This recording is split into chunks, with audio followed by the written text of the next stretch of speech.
If you grew up in the 1970s, there are things you did as a kid that would absolutely get your parents pulled over, fined, or arrested today.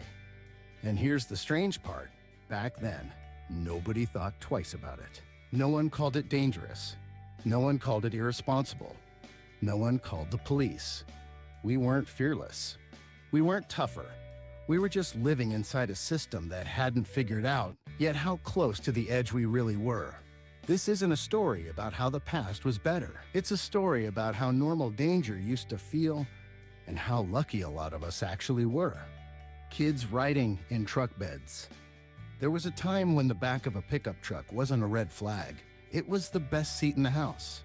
No seat belts, no helmets, no padding, just bare metal, maybe a toolbox, maybe a spare tire, and a bunch of kids sitting with their legs dangling, gripping the side rail like it was part of the adventure. You felt every bump in the road, every sharp turn, every sudden acceleration, and somehow that made it better. The wind slapped your face, gravel rattled underneath, and you waved at cars behind you like you were on a parade float instead of one bad turn away from disaster. Parents didn't panic. Drivers didn't get pulled over. Police didn't chase you down. It was just how things were done. Today, in many places, that same scene would trigger sirens, fines, maybe even a court date. Not because people suddenly got softer, but because enough kids didn't hold on tight enough, and enough luck eventually ran out. Cars with no seatbelts. If you ever rode in a big American car in the 1970s, you remember the seats. Long, shiny vinyl benches that felt like they'd been polished with lemon spray. No shoulder belts, sometimes no belts at all. When the driver turned right, everyone slid left. When the driver turned left, everyone slid right, laughing, bracing themselves with elbows and knees, treating basic physics like a party trick. You learned balance before you learned safety. Nobody strapped you in. Nobody checked twice. It wasn't neglect, it was normal. Today, letting a child ride like that would be considered reckless. Back then, it was just another way to pass time on a long drive, press shoulder to shoulder, sliding together like loose change on a dashboard. Smoking on airplanes. There was a moment in history when stepping onto an airplane meant stepping into a flying ashtray. Smoke curled through the cabin. Ashtrays were built into armrests, and nobody thought it was strange to light up at 30,000 feet with strangers, children, and infants sitting inches away. You didn't ask if someone minded. You didn't apologize. It was simply allowed. Flight attendants handed out drinks, sometimes cigarettes, and the haze was so thick it became part of the atmosphere, like turbulence or engine noise. Looking back, it sounds absurd. Today, the idea of someone striking a match on a plane would cause instant panic. But in the 1970s, it was just another reminder that comfort always came before caution, and no one imagined the air itself could be a shared risk. Lawn darts for kids. If you didn't grow up throwing heavy metal darts across a backyard, you might not believe this was ever sold as a family game. They weren't plastic. They weren't soft. They weren't rounded. They were solid, weighted darts with sharp metal tips, designed to arc through the air and land point first into the ground. The box showed smiling families, kids lined up, parents watching proudly, as if this were no more dangerous than tossing a frisbee. And we played it exactly like that. You'd launch the dart high, watch it spin in the sunlight, and hope it landed where it was supposed to. Sometimes it did. Sometimes it didn't. Back then, nobody talked about risk assessments or product liability. If someone got hurt, it was chalked up to bad luck or poor aim. Today, it's almost impossible to explain how casually something that dangerous was handed to children and called entertainment. Not because people didn't care, but because danger hadn't yet been translated into statistics, lawsuits, and warnings printed in bold letters. Getting paddled at school. In the 1970s, discipline didn't come with a meeting or a counseling session. It came with a paddle. A real one. Flat, wooden, sometimes with holes drilled into it, hanging behind the teacher's desk like a reminder of who was in charge. If you crossed the line, you were told to stand up, walk forward, and take it. No debate, no explanation. Parents didn't protest. Many cases, they supported it. It was seen as order, not abuse, correction, not cruelty. Students learned quickly where the limits were, not because they were reasoned with, but because pain made the lesson unforgettable. Today, for most Americans, the idea of striking a student in school feels unthinkable, even though in a few states it technically still exists. But at the time, it was woven into the fabric of authority. The classroom wasn't just a place of learning, it was a place where obedience was enforced physically, and nobody expected it to be any other way. No phones, no tracking. There was a kind of silence in the 1970s that no longer exists. When you left the house, you disappeared. No phone, no tracking, no check-ins. If you didn't come home until dark, nobody assumed the worst. They assumed you were busy. Parents didn't hover. Friends didn't panic. Being unreachable wasn't alarming, it was normal.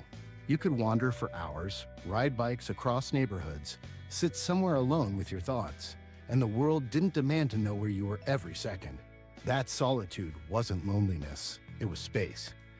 Today, constant contact is expected. Silence feels suspicious.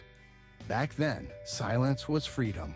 And while it didn't make life safer, it made it feel larger, slower, and strangely more human.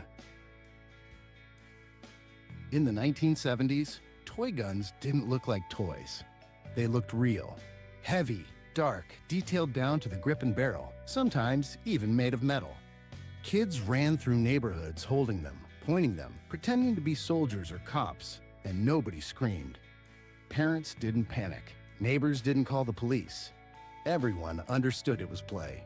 There was an unspoken agreement that imagination didn't equal danger. Today, that same object would stop traffic, shut down a school, and possibly end a life before anyone had time to explain. The toy didn't change. The world around it did. Reality caught up to appearances, and suddenly, what once felt harmless became unacceptable. Not because children changed, but because consequences became impossible to ignore. Drinking and driving was normal. There was a time when having a few drinks and then driving home wasn't seen as reckless. It was routine. People talked about one for the road, like it was part of the evening, not a gamble. Bars emptied into parking lots, keys jingled, engines started, and nobody staged an intervention. The laws were looser. The warnings were quieter. Accidents happened, but they were framed as tragedy, not prevention failures. Only later did patterns emerge, numbers pile up, and stories connect. We understand today how dangerous driving after drinking truly was. But back then, the danger wasn't invisible, it just wasn't named yet. Responsibility came later, after enough lives proved that casual habits can still be lethal. Cigarettes from vending machines. There were machines that sold adulthood for pocket change. You dropped in coins and out came cigarettes. Sometimes beer. No questions, no ID. Kids could stand there, eye level with the buttons, buying things that today require warnings, age checks, and locked cabinets. It wasn't rebellion, it was convenience. Those machines stood in gas stations, diners, even some workplaces, humming quietly like they belonged there. And for a while they did. Only later did people stop and ask who those machines were really serving, and who they were quietly training. When they disappeared, it wasn't because the past was wrong, but because the future demanded better boundaries. Babysitters with no rules. Babysitting in the 1970s didn't come with training manuals or background checks.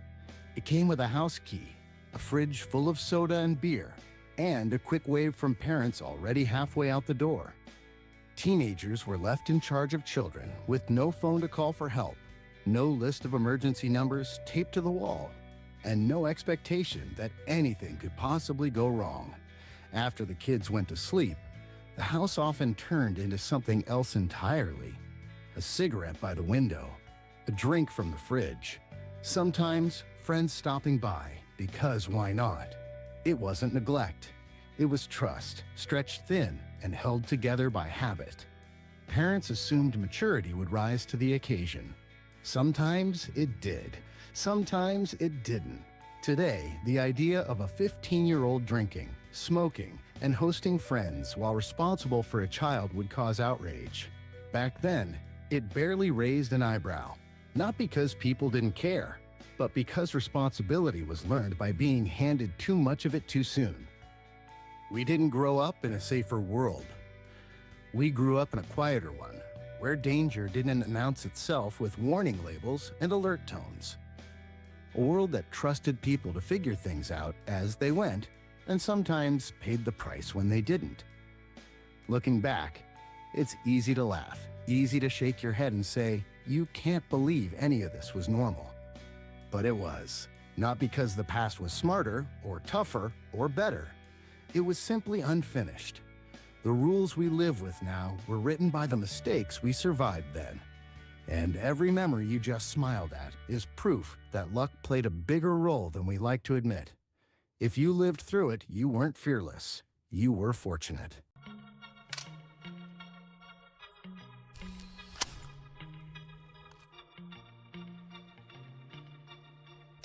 Think about the house your grandparents lived in, or the one you grew up in during the 1980s.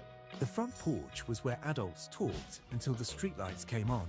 The phone in the kitchen has a cord stretched halfway down the hallway. The door slid quietly into the wall. The little hatch where milk was delivered before you even woke up. Those homes weren't perfect, but they felt alive. Today, houses are smarter, faster, and more efficient than ever. Yet many of the small features that made everyday life warmer and more human have quietly disappeared. In this video, we're revisiting 10 old home features your grandparents had, the kind that didn't just build houses, but built memories.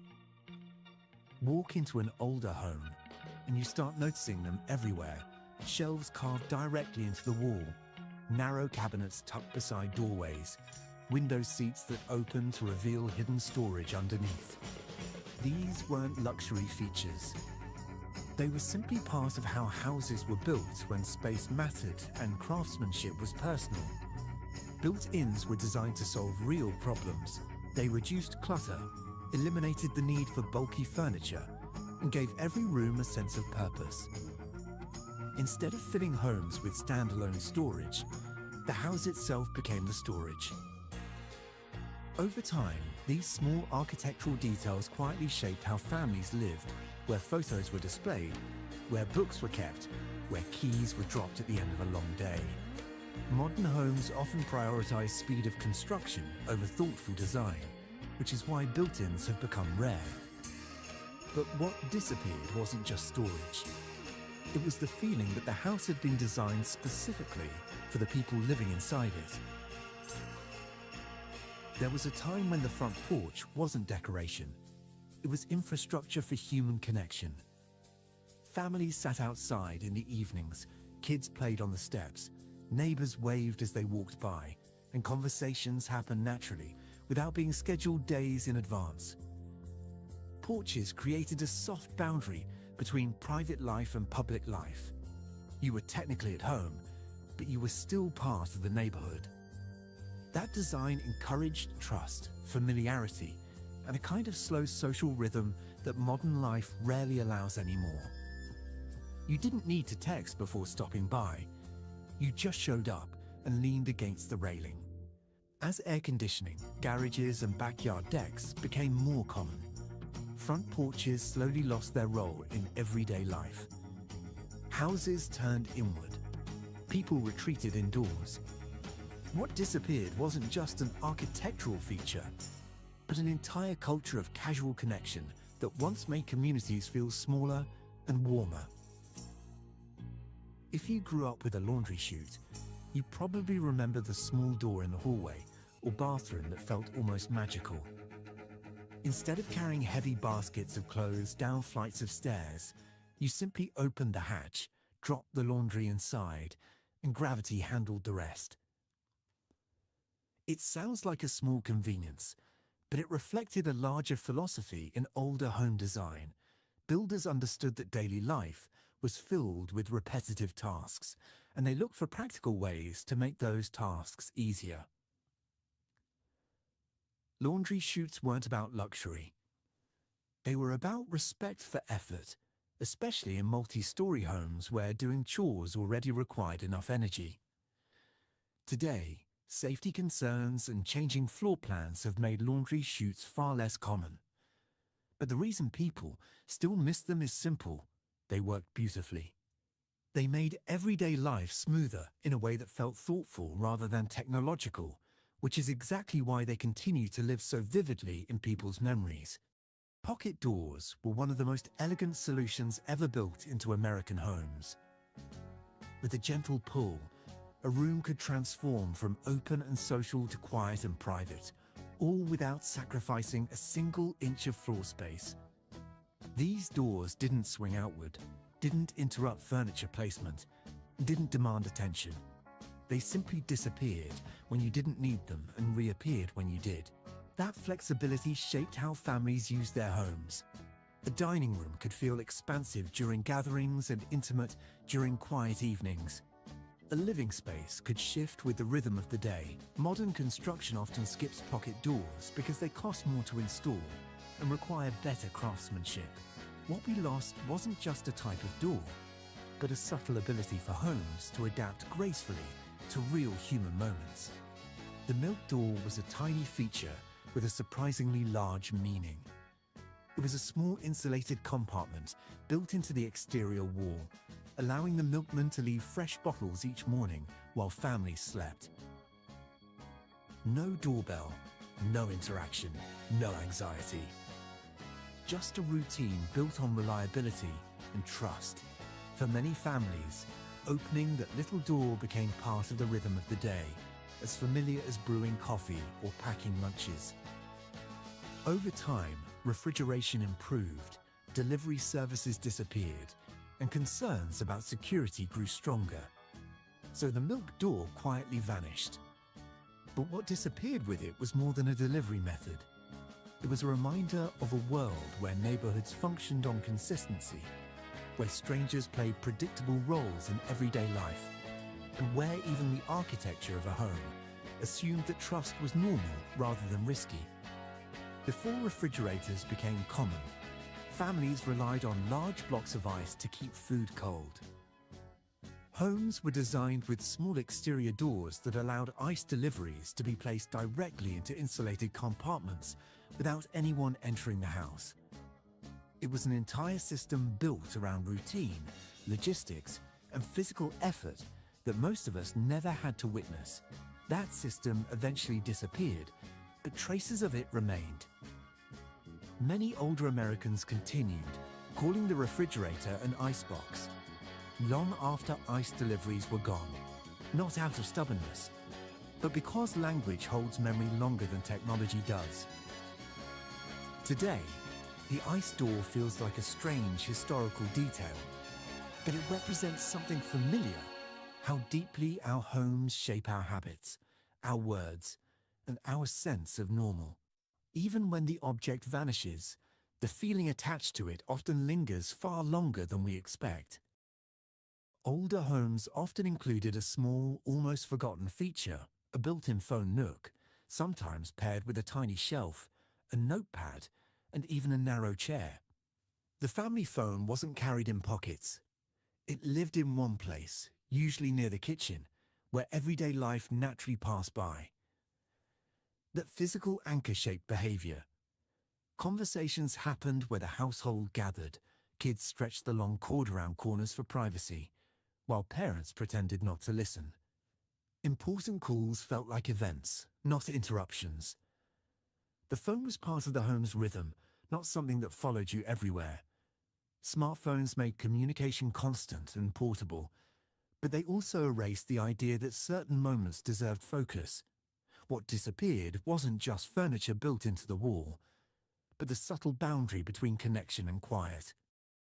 Above the doors in many older homes, there were narrow windows most people barely noticed, yet they played a powerful role in how those houses felt. These transom windows allowed light to move through hallways and helped warm air escape, especially at night when bedroom doors were closed. Before air conditioning became standard, houses were designed to work with the environment instead of sealing it out.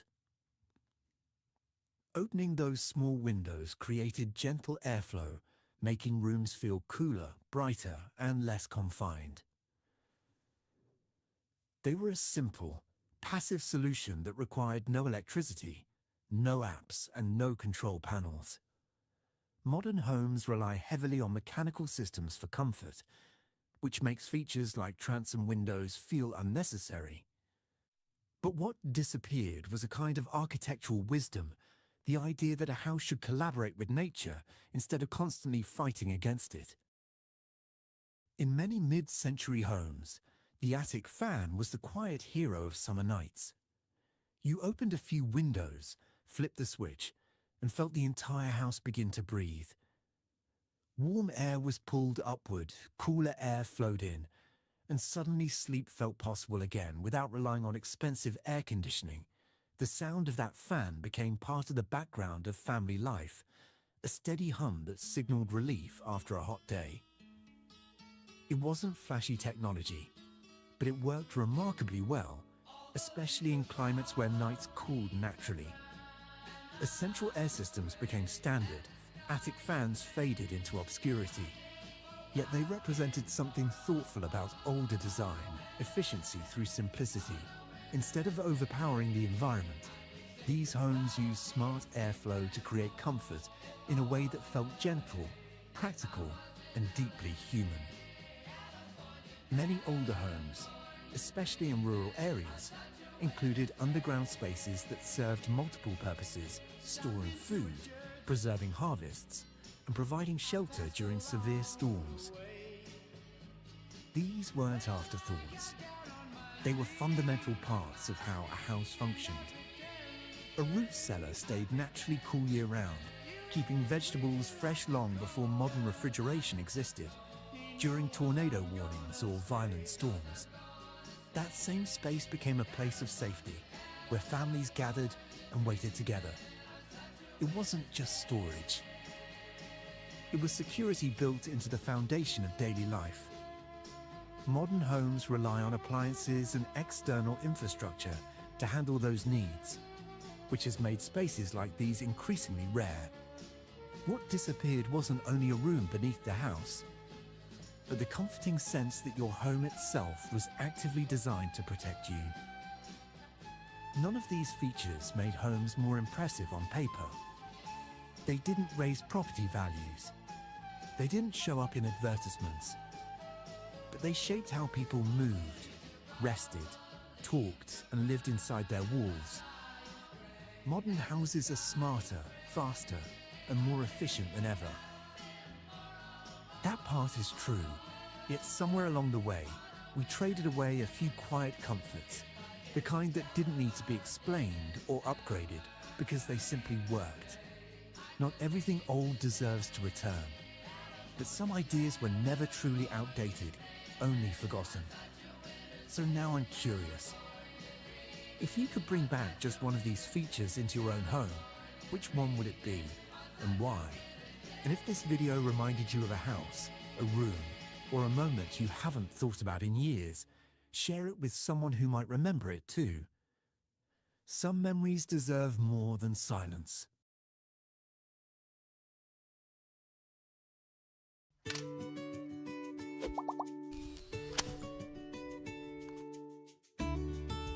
There was a time when the mall wasn't just a place to shop, it was where your childhood happened.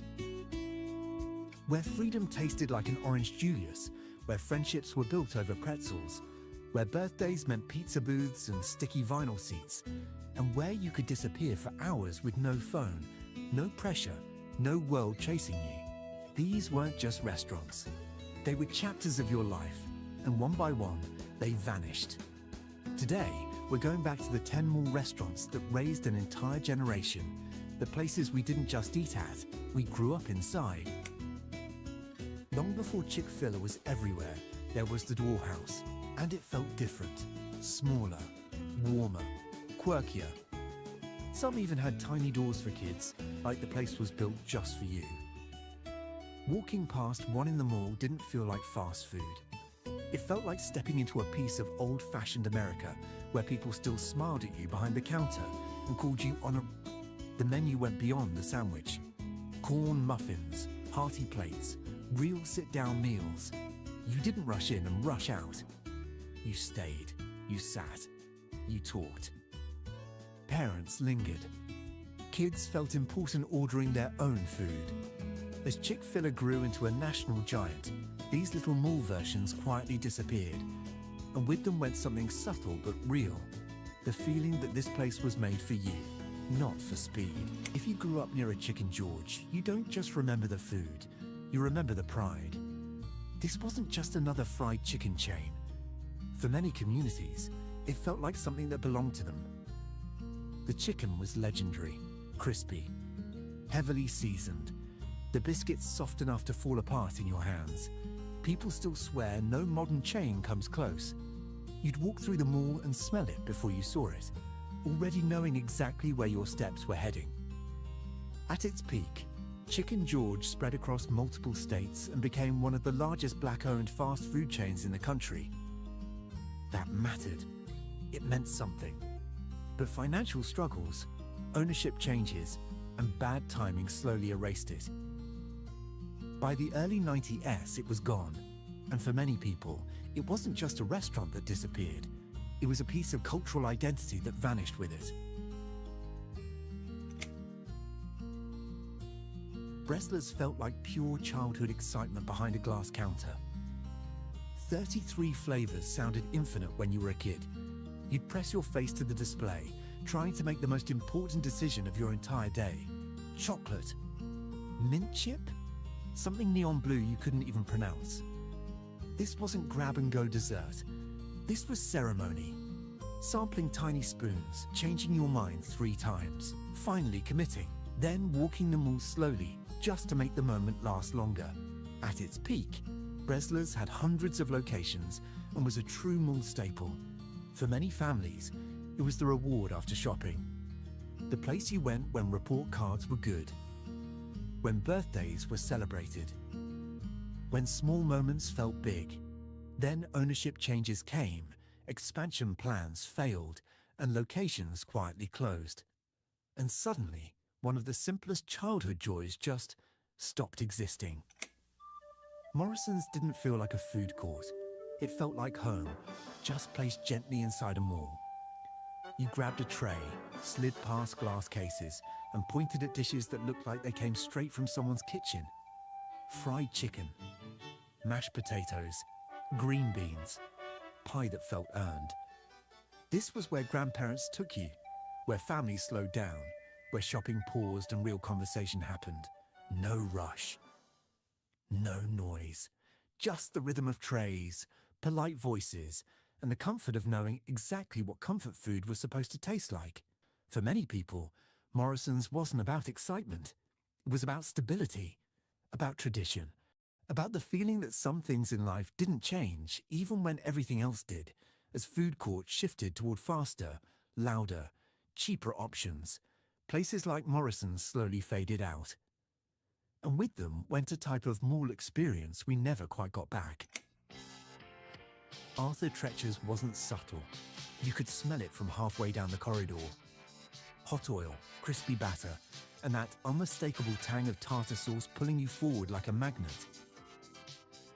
This was the lunch spot for kids who felt just a little cooler than everyone else. A paper tray, a golden fillet sandwich, a small cup of sauce you guarded like treasure. It felt grown up. It felt rebellious. It felt like freedom in a styrofoam box. Some malls had full sit-down versions. Others had simple counters. But the effect was always the same. This wasn't just food, it was a ritual. The sound of the paper crinkling. The first crunchy bite. The feeling that you chose this place, not your parents. Competition, mismanagement, and changing tastes eventually pushed Arthur Treacher's out of most malls. But for many people, the flavor still lives in memory, sharper than anything on today's menus. Before, customization became a buzzword, Blimpie was already doing it. You walked up to the counter, pointed at the bread, chose the meats, picked the toppings, and watched your sandwich come together right in front of you. That felt powerful when you were young. Like your opinion actually mattered. Blimpie wasn't flashy. It didn't try to be cool. But it was reliable. Fresh bread, cold cuts, crisp lettuce. The option to pretend you were eating healthier than everyone grabbing pizza slices. For more kids trying to feel a little more grown up, that mattered. At one point, Blimpie had thousands of locations and was a true mall staple. It should have been unstoppable. But ownership changes, poor expansion decisions, and the rise of stronger competitors slowly shrank its presence. Today, Blimpie still exists, but the mall version of it, the one tied to teenage independence and long afternoons wandering corridors, is mostly gone. Burger Chef gave you something most places didn't at the time: control. You didn't just order a burger, you built it. You walked up to the toppings bar and decided who you wanted to be that day. Extra pickles, no onions. More ketchup than was reasonable. It felt personal. For kids and teenagers, that small freedom mattered. This wasn't your parents' dinner choice. This was yours. You stood there with your tray, customizing your food like it was a statement. It sounds small now, but back then, it felt revolutionary. At its peak, Burger Chef rivaled McDonald's with hundreds of locations across the country, many of them inside malls. It was part of the rhythm of weekend shopping trips and long afternoons with friends, but competition intensified, branding faltered, and the chain slowly disappeared. And with it went one of the earliest places that made young customers feel like their preferences actually counted. If you ever spent real time in a mall, you remember this smell. Warm dough, butter, salt, sweet cinnamon sugar floating through the air long before you ever saw the counter. Hot Sam wasn't just a place you went, it was a place that found you. You could be 2 stores away, pretending you weren't hungry, when suddenly your feet would change direction on their own. That's how powerful it was.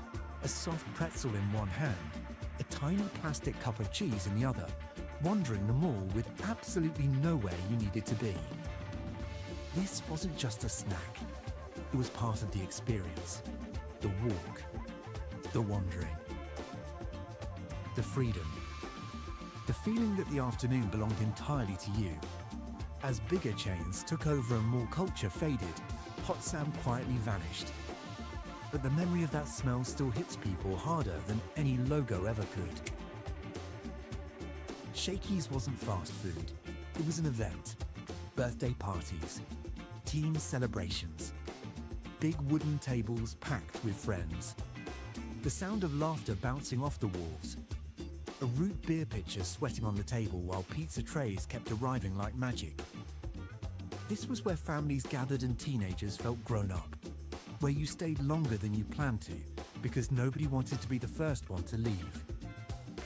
Some locations even had live music, arcade games, or that chaotic, joyful energy that made it feel less like a restaurant and more like a second home. The pizza mattered, sure. The crispy crust, the mojo potatoes, the simple joy of sharing slices with people who felt like your whole world at the time. But what really mattered was the atmosphere, the sense of belonging. As delivery took over and mall culture shifted, places like Shakey's lost their place in everyday life, and something about social life quietly changed with it. Orange Julius wasn't just a drink, it was a moment. You'd hear the blender before you saw the counter. That low, constant hum cutting through the noise of the mall like a signal you're in the right place. You'd order one and hold that cold foam cup in your hand like it was part of the uniform. Walk slowly. Sip slowly, because this wasn't about being thirsty. It was about being there with your friends.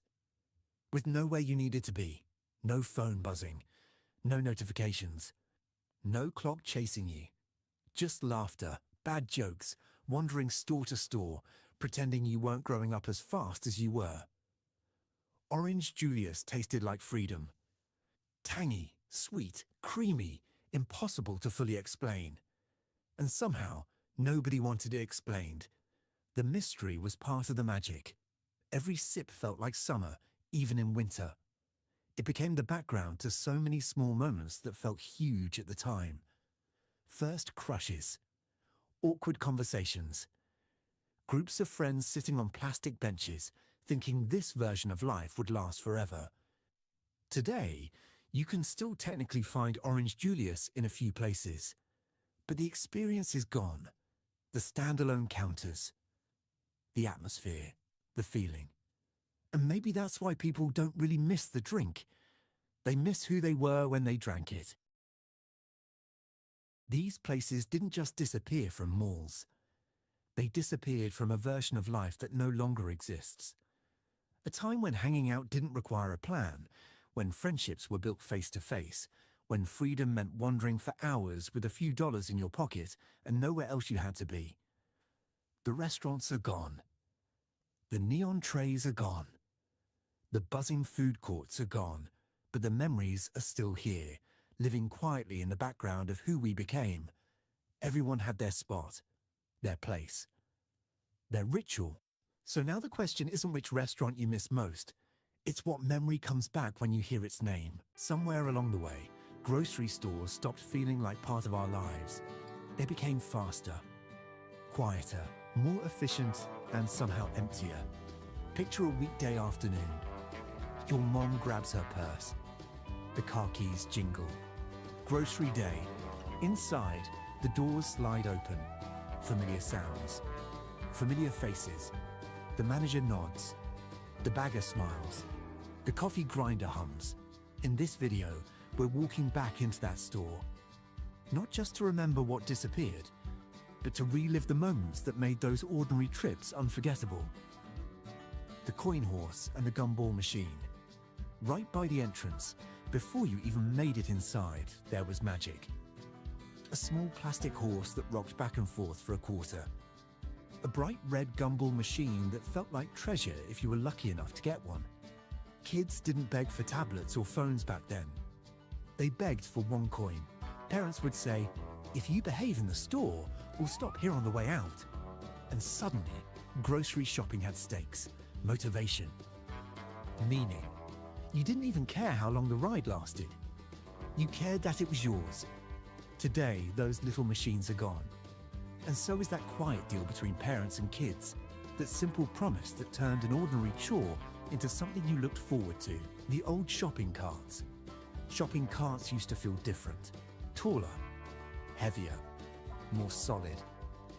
The kind with that fold-down child seat that never really felt safe, but somehow always worked. Kids didn't sit politely inside. They climbed underneath. They stood on the back bar. They rode like it was a parade float. You weren't strapped in.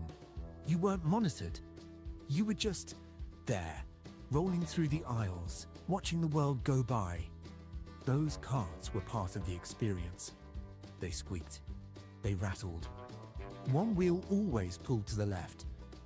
And yet, every store had them, and every kid knew exactly how to ride them just right. When employees looked like professionals. There was a time when grocery store employees dressed like it mattered. Cashiers wore neat shirts. Managers wore ties. Baggers tucked their shirts in. They didn't look like they were passing time. They looked like they were doing a job and doing it with pride. They greeted customers, made eye contact, called adults sir and ma'am. Some even remembered your family. It wasn't about formality. It was about respect, both directions. Walking into the store felt like entering a place with standards. Not corporate slogans, real ones. The vacuum tube tester for your TV. Up near the front of the store, there was often a strange-looking machine most kids didn't understand, but adults did. If your television started acting up, you didn't throw it away. You pulled out the vacuum tubes, brought them to the store, and tested them yourself. You'd plug each one into the socket, press the button, watch the needle. Good tube, bad tube, simple. There was something empowering about that. You weren't dependent on companies or service calls. You could fix things yourself right there in the grocery store. Cigarette vending machines by the door.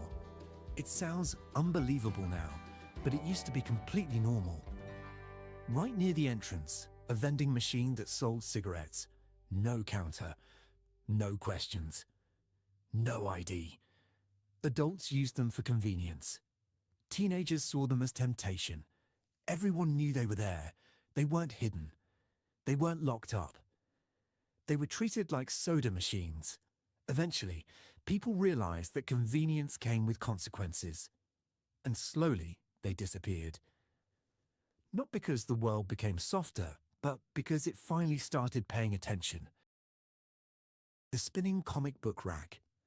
Somewhere near the front of the store, there was always that tall, spinning rack. Rows and rows of comic books, covers exploding with color and drama. You didn't just walk past it. You stopped. Every time, you'd flip through them slowly, careful not to bend a corner, knowing your mum was watching. Superheroes, westerns, mystery stories, adventures bigger than your world, right there for a few coins. That rack wasn't just selling comics. It was feeding imagination. Today, kids carry entire libraries in their pockets. But somehow, nothing feels quite like standing there, turning that rack with your own hands, discovering a new story one cover at a time. TV guide at the checkout. Right beside the register, there was always a small stack of TV guide. It wasn't optional. It was essential. Because if you missed the show when it aired, you missed it. There was no replay, no streaming, no catching up later.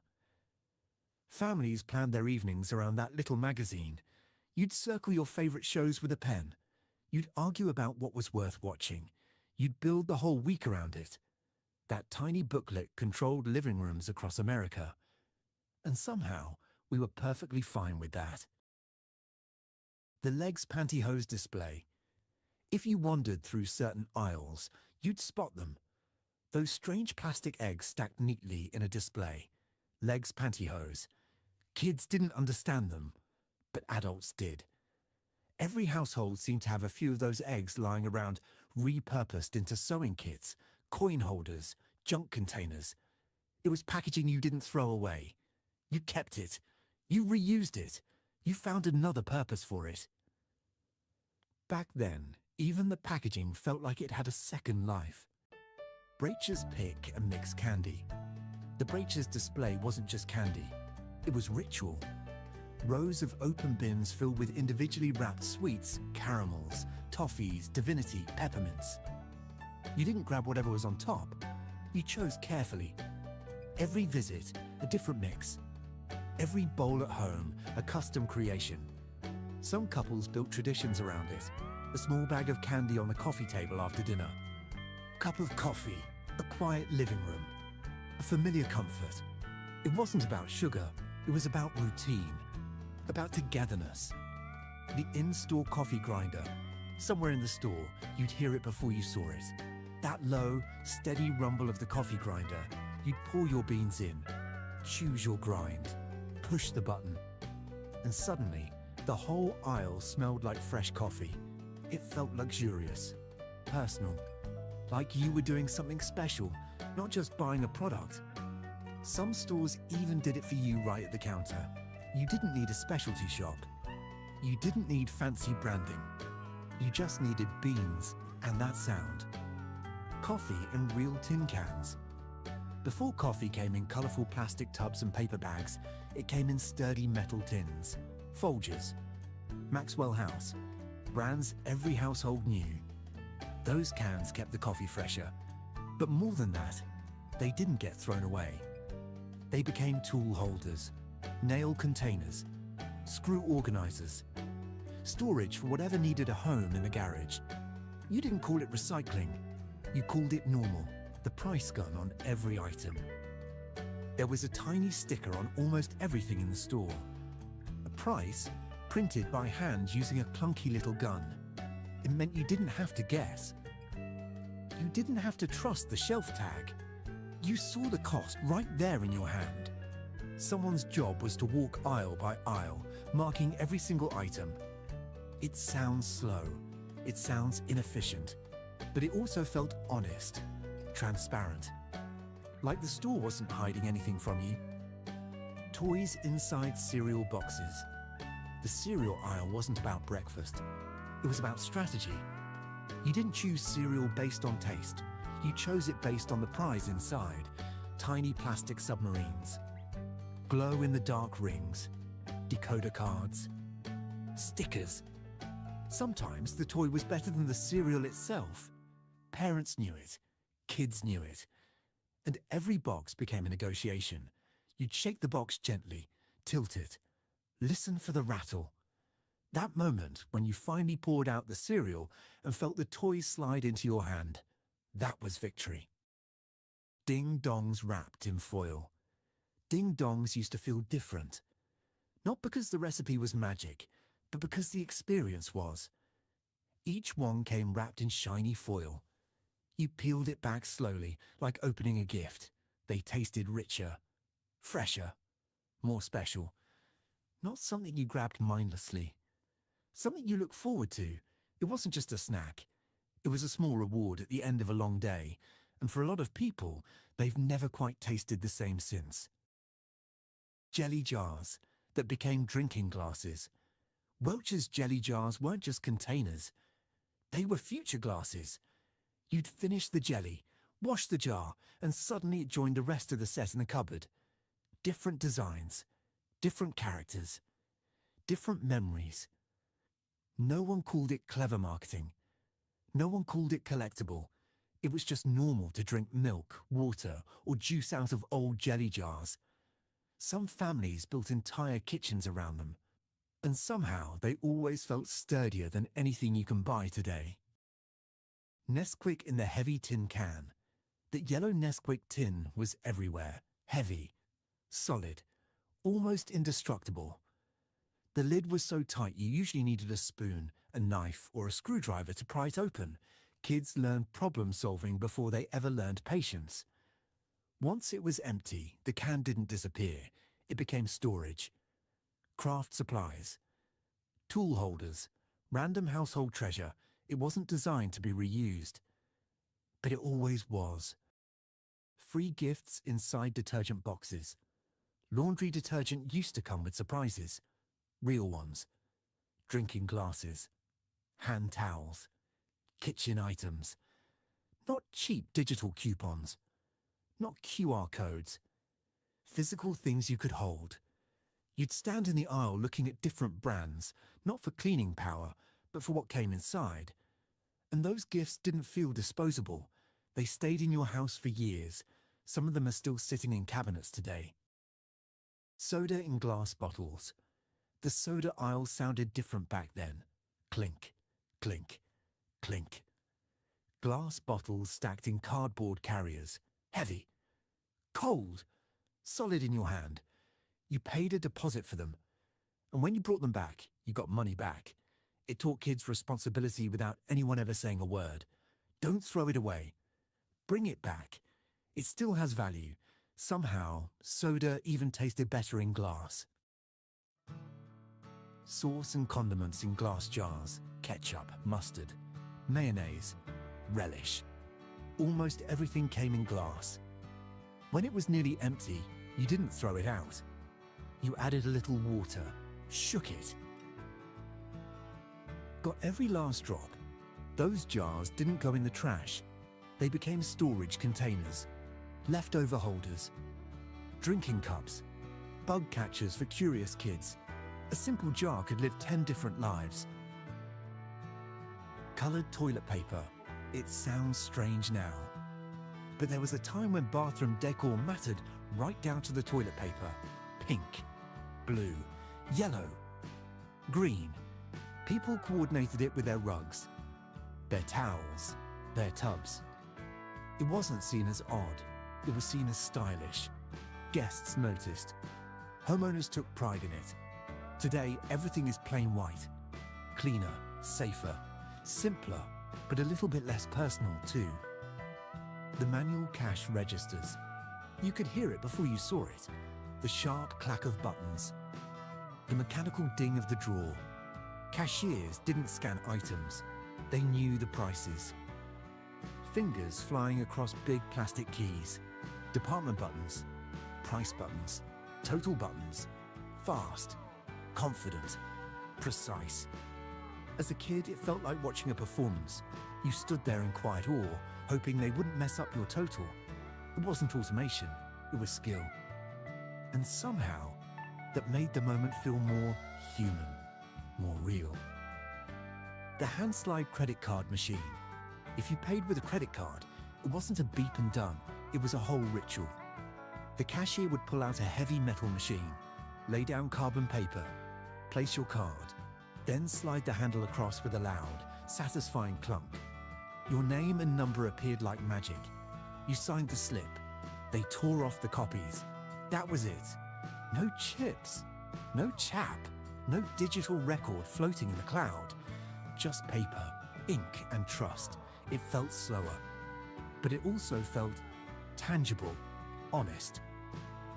Paper bags, not plastic. Every grocery trip ended the same way. Tall brown paper bags lined up neatly in your cart. They weren't just containers. They were useful. They became book covers for school. They became art projects on rainy afternoons. They became storage, craft supplies, puppets. You didn't throw them away automatically. You saved them. Paper bags felt like part of the household ecosystem. Not disposable. Not invisible.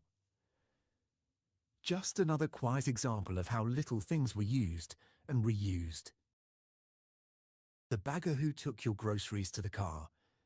There was always someone waiting at the end of the checkout lane. A bagger, usually a teenager. Sometimes shy. Sometimes talkative. Always part of the experience. They packed your groceries carefully. Cold with cold. Bread on top. Eggs protected. Then they pushed your cart all the way to the car. It wasn't a premium service. It was just how things worked. For some families, the bagger became familiar, a friendly face every Friday, a name you learned, a life you slowly watched unfold. And sometimes, those brief interactions turned into something lasting. Friendships, memories, stories that carried on for decades. That kind of human connection is hard to replace with a self-checkout screen. S and H green stamps. They came in small booklets. Thin little stamps you collected over time. You didn't think much about them as a kid. You just knew they mattered. Every grocery trip added a few more pages. Every full booklet felt like progress. Some grandparents saved for months. Some parents saved for years. And then one day, those stamps turned into something real. A toaster, a blender, a set of dishes. Sometimes even an encyclopedia that lived on the family shelf for decades. It wasn't just a reward system. It was a quiet lesson in patience, in consistency, in believing that small efforts could turn into something meaningful. That idea feels rarer now than the stamps themselves. Missing children on milk cartons. There was a time when you couldn't pour a glass of milk without seeing a face, a child's face, a name, an age, a place they were last seen. It was impossible to ignore. It wasn't hidden. It wasn't softened. It sat right there on the breakfast table. Parents would point it out. Kids would ask questions. Families would pause. It made the world feel heavier, but it also made communities feel more connected. Everyone was being asked to look out for each other's children. Not out of fear, but out of responsibility. It's hard to explain to someone today how something so small, a carton of milk, could carry that much weight. When adults looked like adults, this one isn't an object. It isn't a product. It isn't something you could buy. But it's what a lot of people miss the most. Adults dressed like adults. They spoke like adults. They carried themselves with a kind of quiet dignity. People held doors open. They made eye contact. They said please and thank you without irony. Cashiers weren't scrolling. Customers weren't shouting. Kids weren't running the store. There were standards. Not written ones, social ones. And when you were a child walking through those grocery aisles, you could feel it. You were watching how grown-ups behaved. You were learning without anyone ever teaching you. Maybe that's why so many people don't just miss the stores. They miss the atmosphere, the tone, the way it felt to move through the world back then. Maybe grocery stores didn't just change. Maybe life did.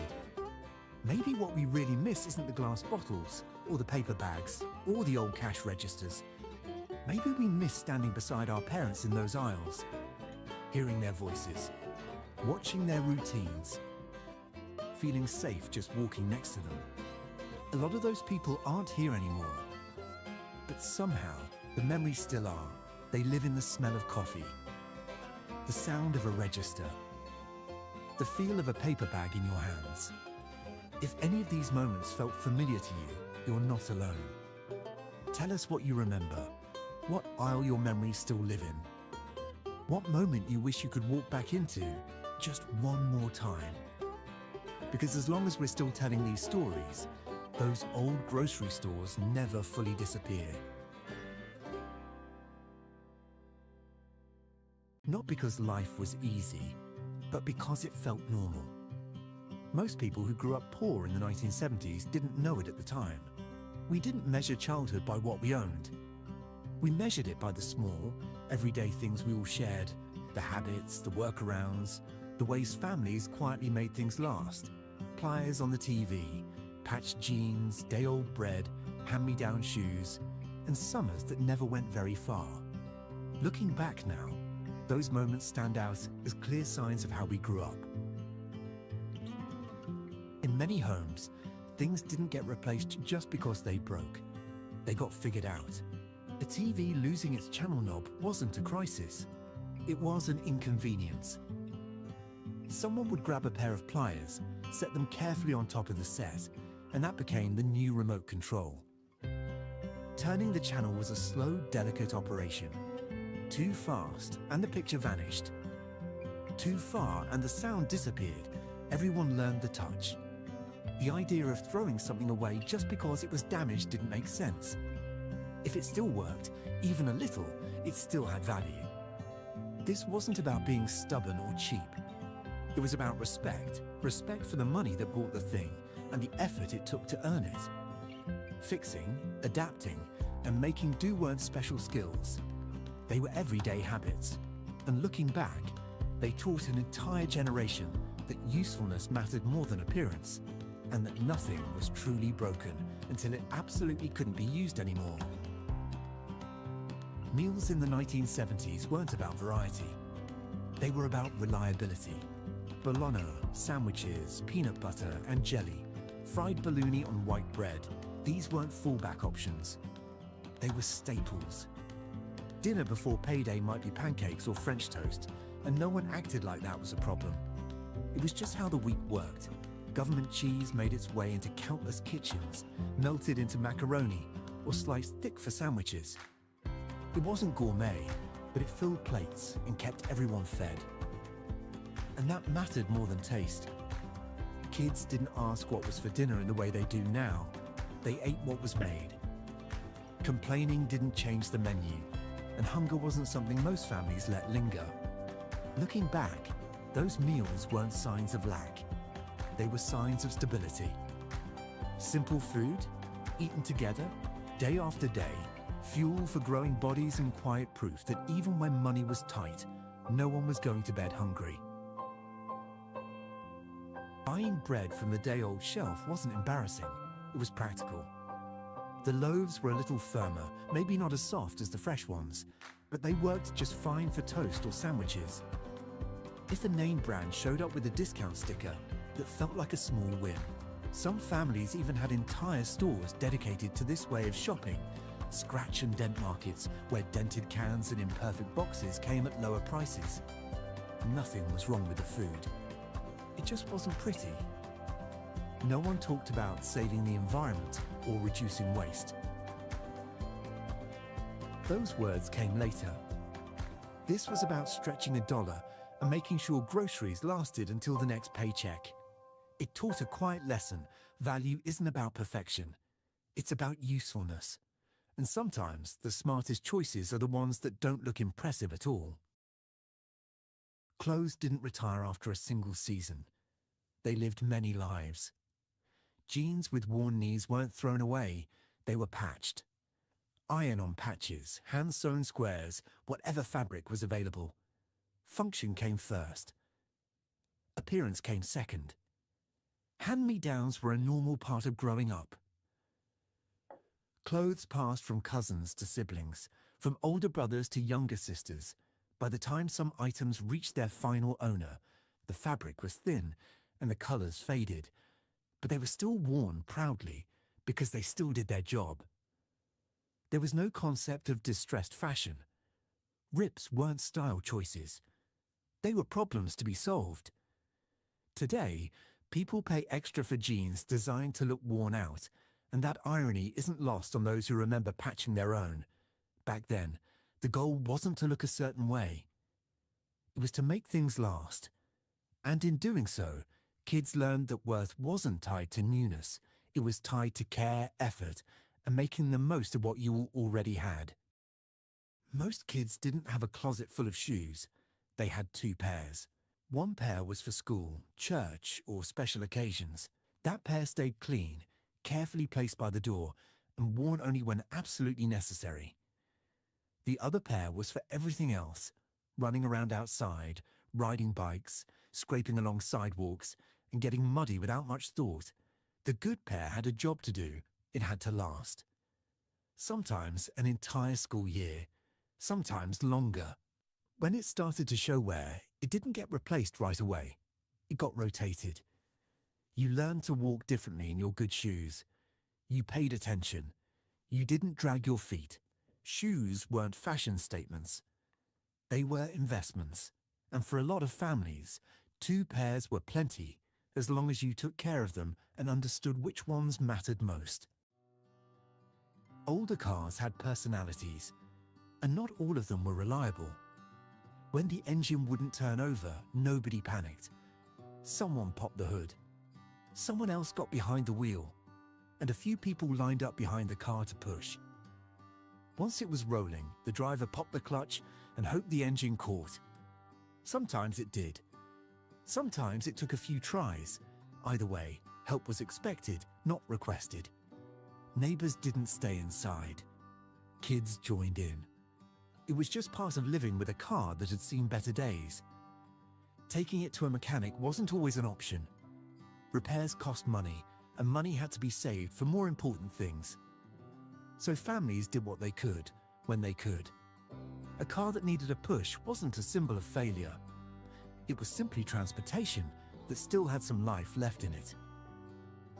Cold winters revealed every weakness in a pair of boots. If your shoes leaked or had thin soles, there was a simple fix.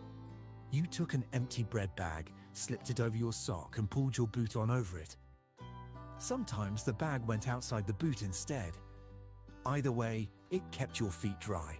It wasn't comfortable, it wasn't stylish, but it worked.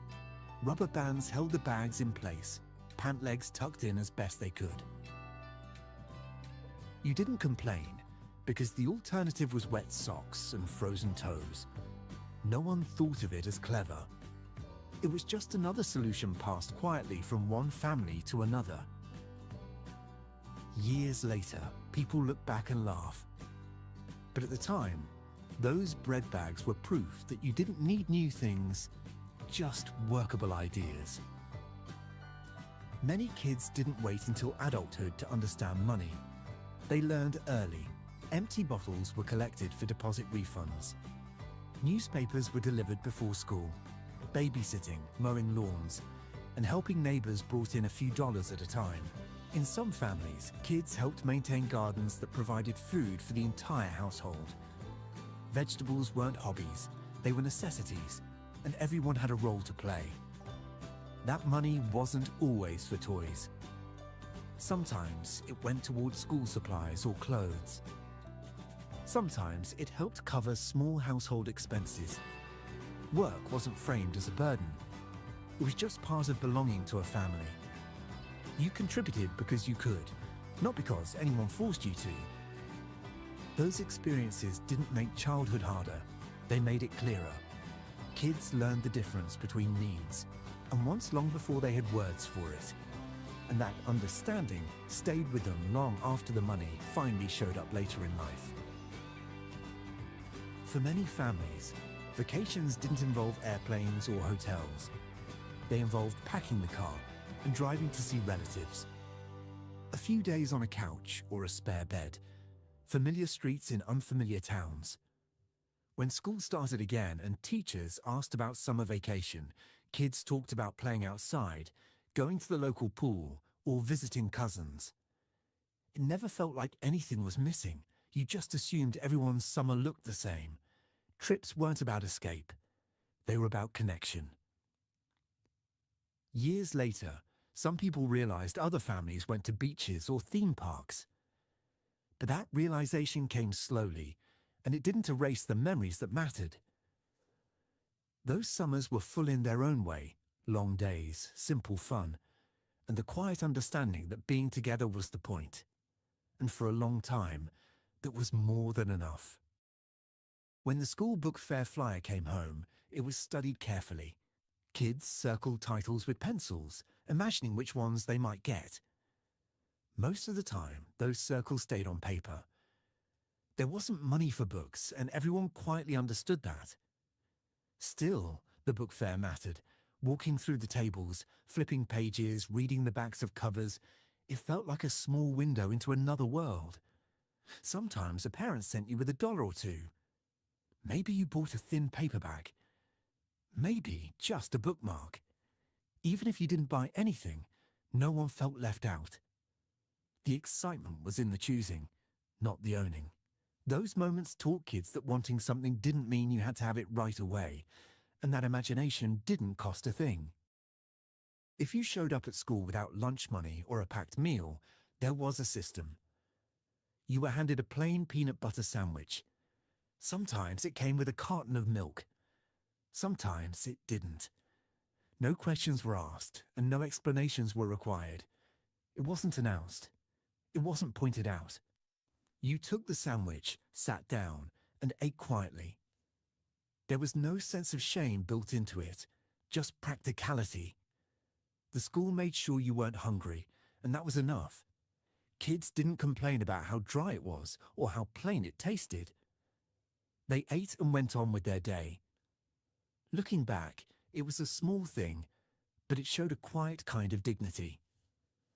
Help was offered without making anyone feel smaller for needing it. Many homes were crowded, but not in a way that felt empty. Grandparents moved in. Aunts and uncles stayed for long stretches. Sometimes it was illness. Sometimes it was money. Sometimes there was simply nowhere else to go. Holidays brought even more people. Card tables appeared in living rooms. Extra chairs were borrowed from neighbors. Plates didn't match, and nobody cared. Meals were planned months in advance. Parents budgeted carefully to make sure there was enough food for everyone. And somehow, there always was. Those gatherings weren't quiet. They were loud, busy, and full of conversation. Kids squeezed between adults. Stories were told and retold. Laughter carried from room to room. Years later, many people realized they've never experienced anything quite like it again. The houses weren't big, but the tables were long and everyone belonged. What stands out now isn't what was missing, it's how much was shared. For a long time, nothing felt unusual. It was only after growing up, moving out, and starting families of their own that many people looked back and recognized what had really been happening. The repairs, the substitutions, the careful decisions made every day. What once felt normal suddenly looked like sacrifice. But with that realization came something else, gratitude, not for the lack of money, but for the stability, the effort, and the care that held everything together. Those childhoods weren't defined by what was missing. They were shaped by resilience, cooperation, and a shared understanding that everyone was doing their best. You don't miss the struggle itself. You miss the closeness it created. And when people say they wouldn't trade growing up that way for anything, this is what they mean. Not nostalgia for being poor, but appreciation for a time when life felt simpler, steadier, and quietly enough. Looking back, it's easy to label those years as poor. But that word doesn't quite fit. What we really grew up with was limitation, and within it, a quiet kind of richness. Homes filled with people instead of things. Meals that were simple but dependable. Parents who stretched every dollar without ever making their kids feel small for it. We didn't know what we were missing because we didn't feel like we were missing anything.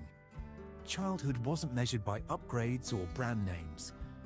It was measured by full tables, worn shoes that still worked, and the understanding that everyone was doing their part. That way of growing up didn't make life easier, but it made it clearer.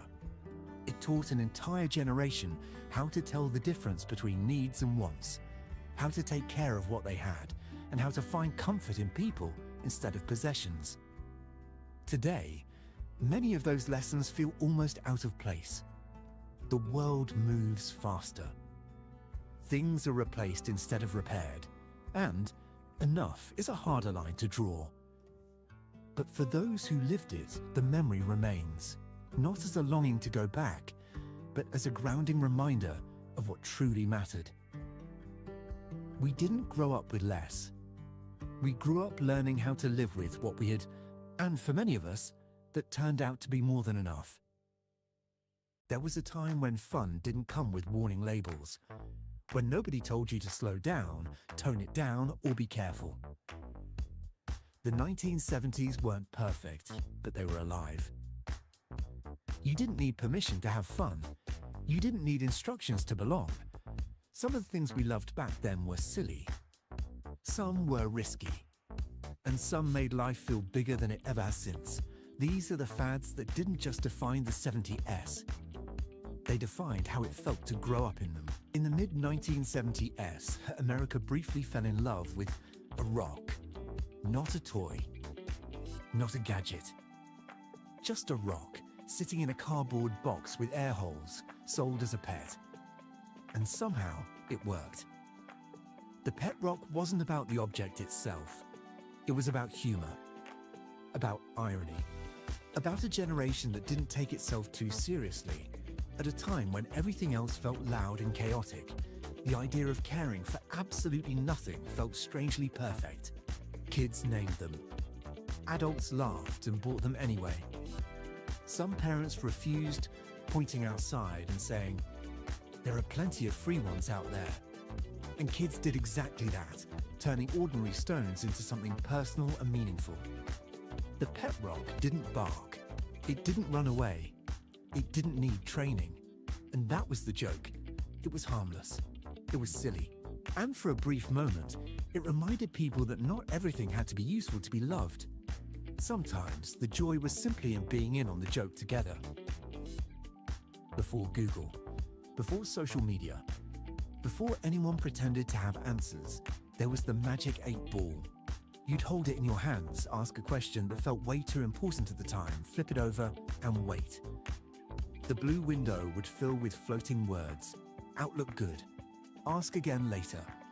Don't count on it. And somehow, it felt official. Bedrooms, basements, and sleepovers all had one. Friends gathered around it like it was a tiny oracle, asking about crushes, tests, parties, and futures that felt impossibly far away. No one questioned the science. The mystery was part of the magic. The answers were vague, sometimes frustrating, sometimes comforting. But they gave you something rare, permission to wonder without certainty. The magic 8-ball didn't tell the truth, but it gave a generation a shared ritual, a moment of pause, and a comforting illusion that maybe someone, somewhere, had it all figured out. In the 1970s, emotions weren't something you hid. You wore them. Mood rings promised something irresistible, proof that your feelings mattered.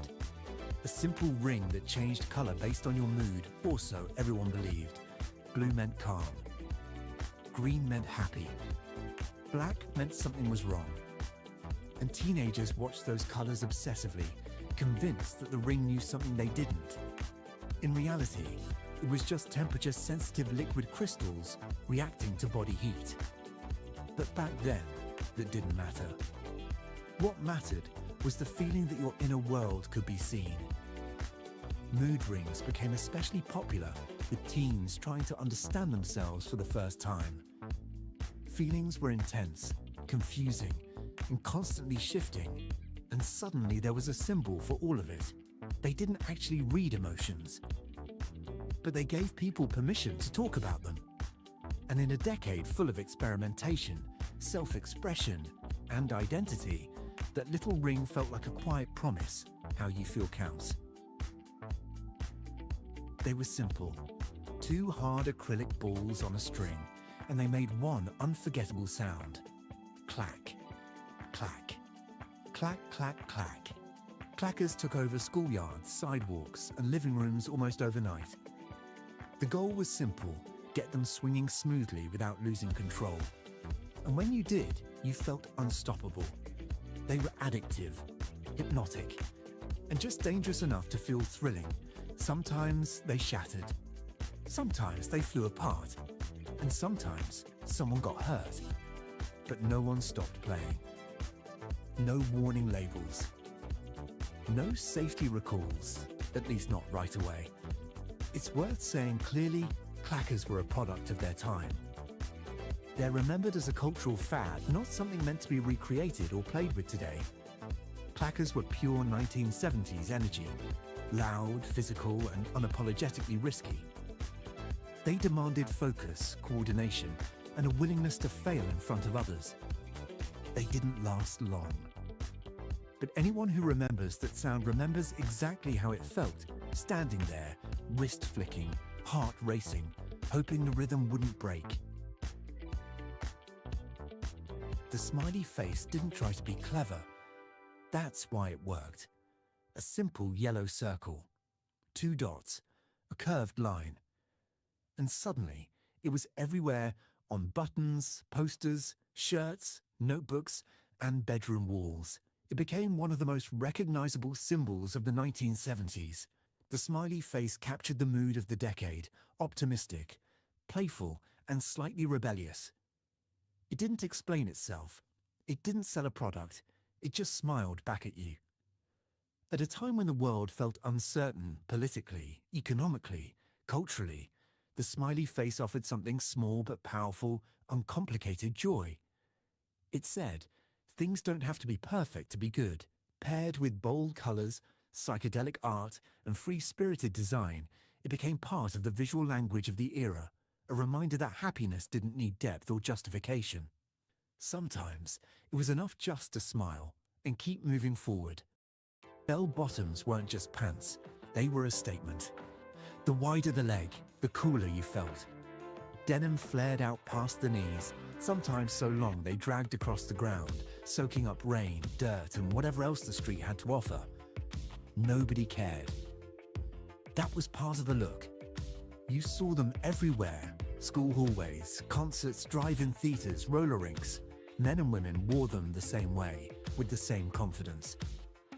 Bell-bottoms erased lines and replaced them with attitude. They moved when you walked. They swayed when you danced. And when it rained, they got heavy, so heavy you could feel every step.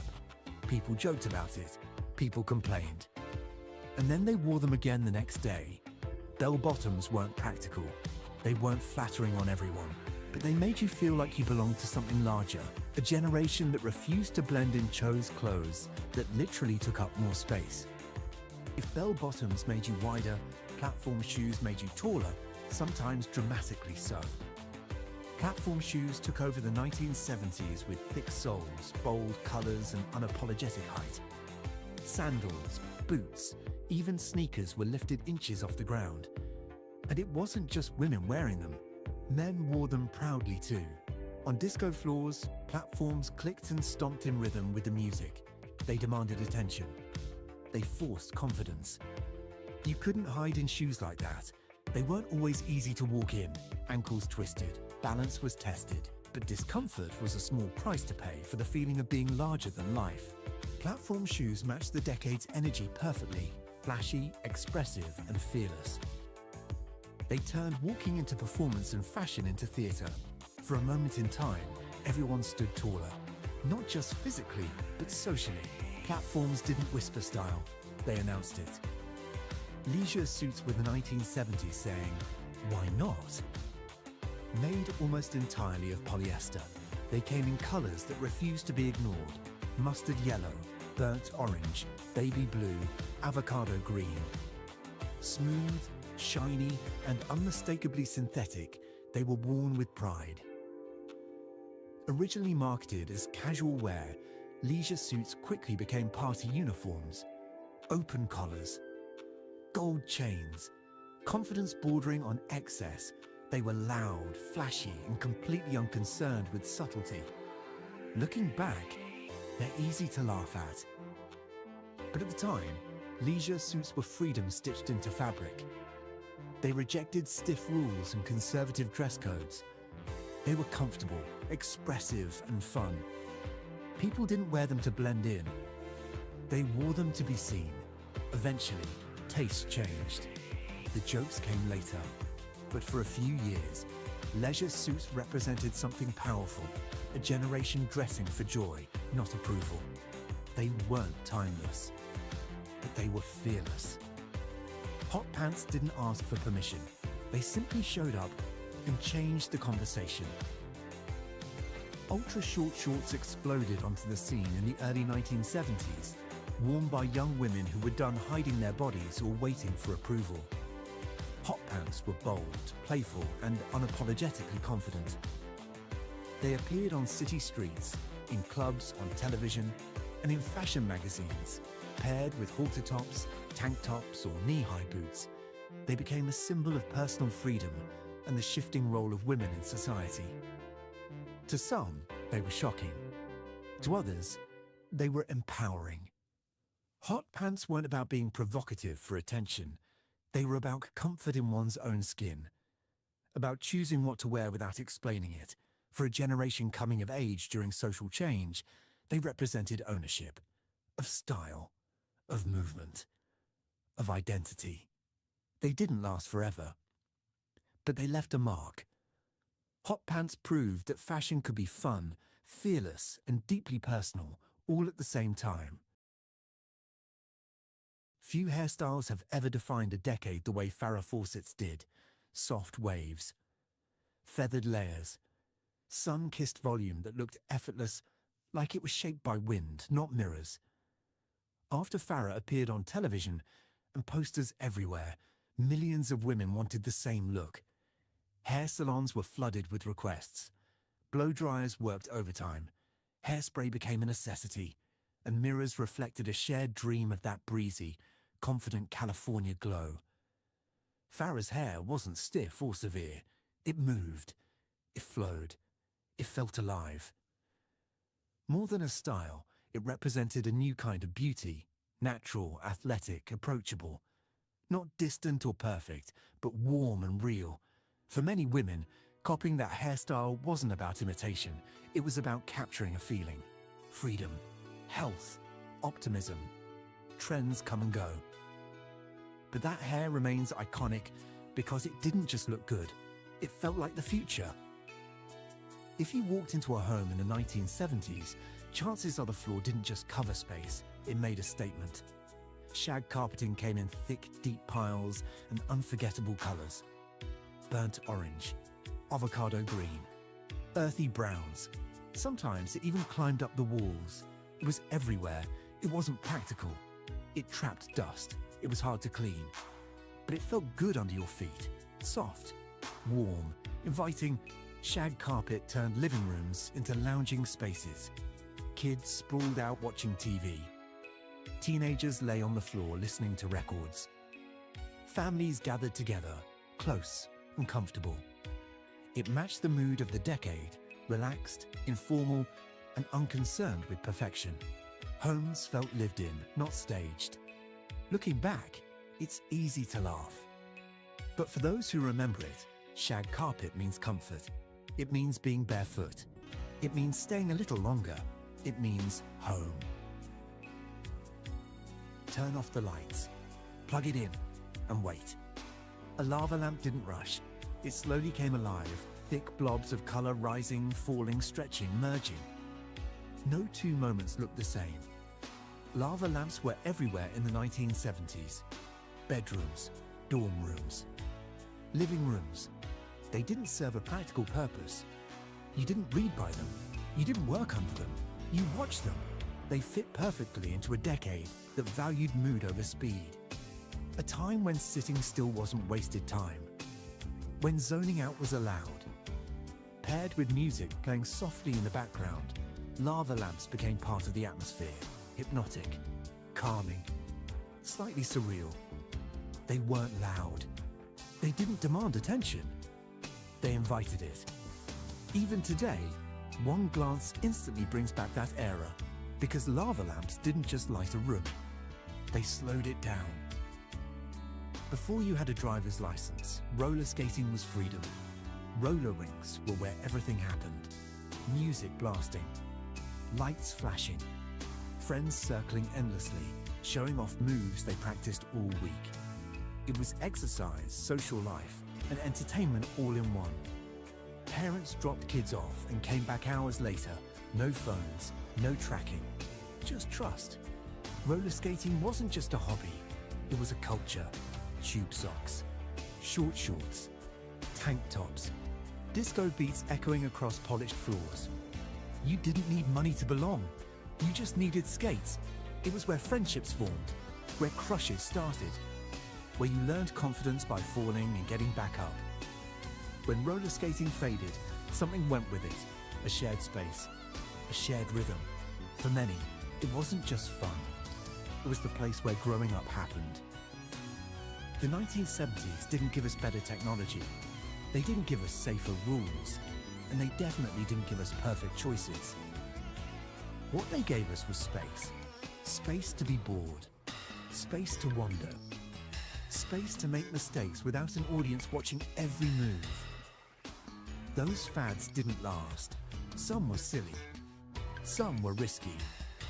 Some wouldn't survive 5 minutes in today's world, but they shaped how a generation learned freedom by living it, not being warned about it. We didn't grow up faster because we were tougher.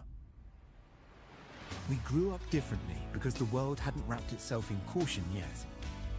Looking back, it's easy to laugh, easy to shake your head and say, I can't believe we did that. But if you were there, you know the truth. It wasn't perfect. It wasn't always smart, but it was real. And for a brief moment in time, life didn't just feel safe or efficient, it felt wide open.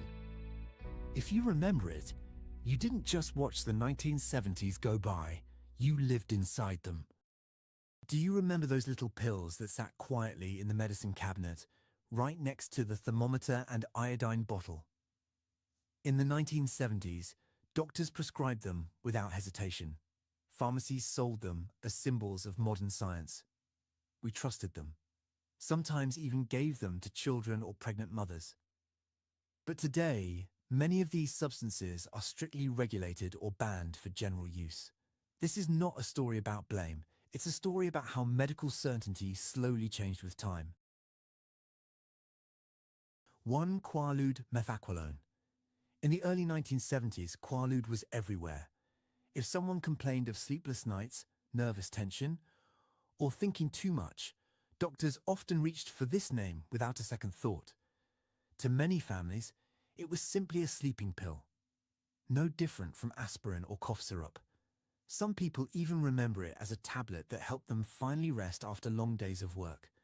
At that time, the belief was simple: sleep was healing, and Quaalude helped sleep come easily. Medical advertisements described it as gentle, reliable, and modern. Compared to older sedatives, it was seen as smoother, less harsh. Few questioned it. After all, it came from a pharmacy, prescribed by a doctor in a white coat. What no one fully understood then was how quietly the drug worked on the brain. Quaalude didn't just bring sleep. It created a strong sense of relaxation and euphoria. Over time, many users needed higher doses to feel the same effect. Dependence crept in slowly, often unnoticed, until stopping the drug became difficult or even dangerous. The turning point came in the late 1970s and early 1980s. Hospitals began reporting overdoses. Emergency rooms saw patients who had mixed Quaalude with alcohol, with tragic results. Scientific studies confirmed what doctors were seeing. The drug was highly addictive and easy to misuse. By 1984, the United States classified Quaalude as a completely banned substance. Looking back, it's important to remember.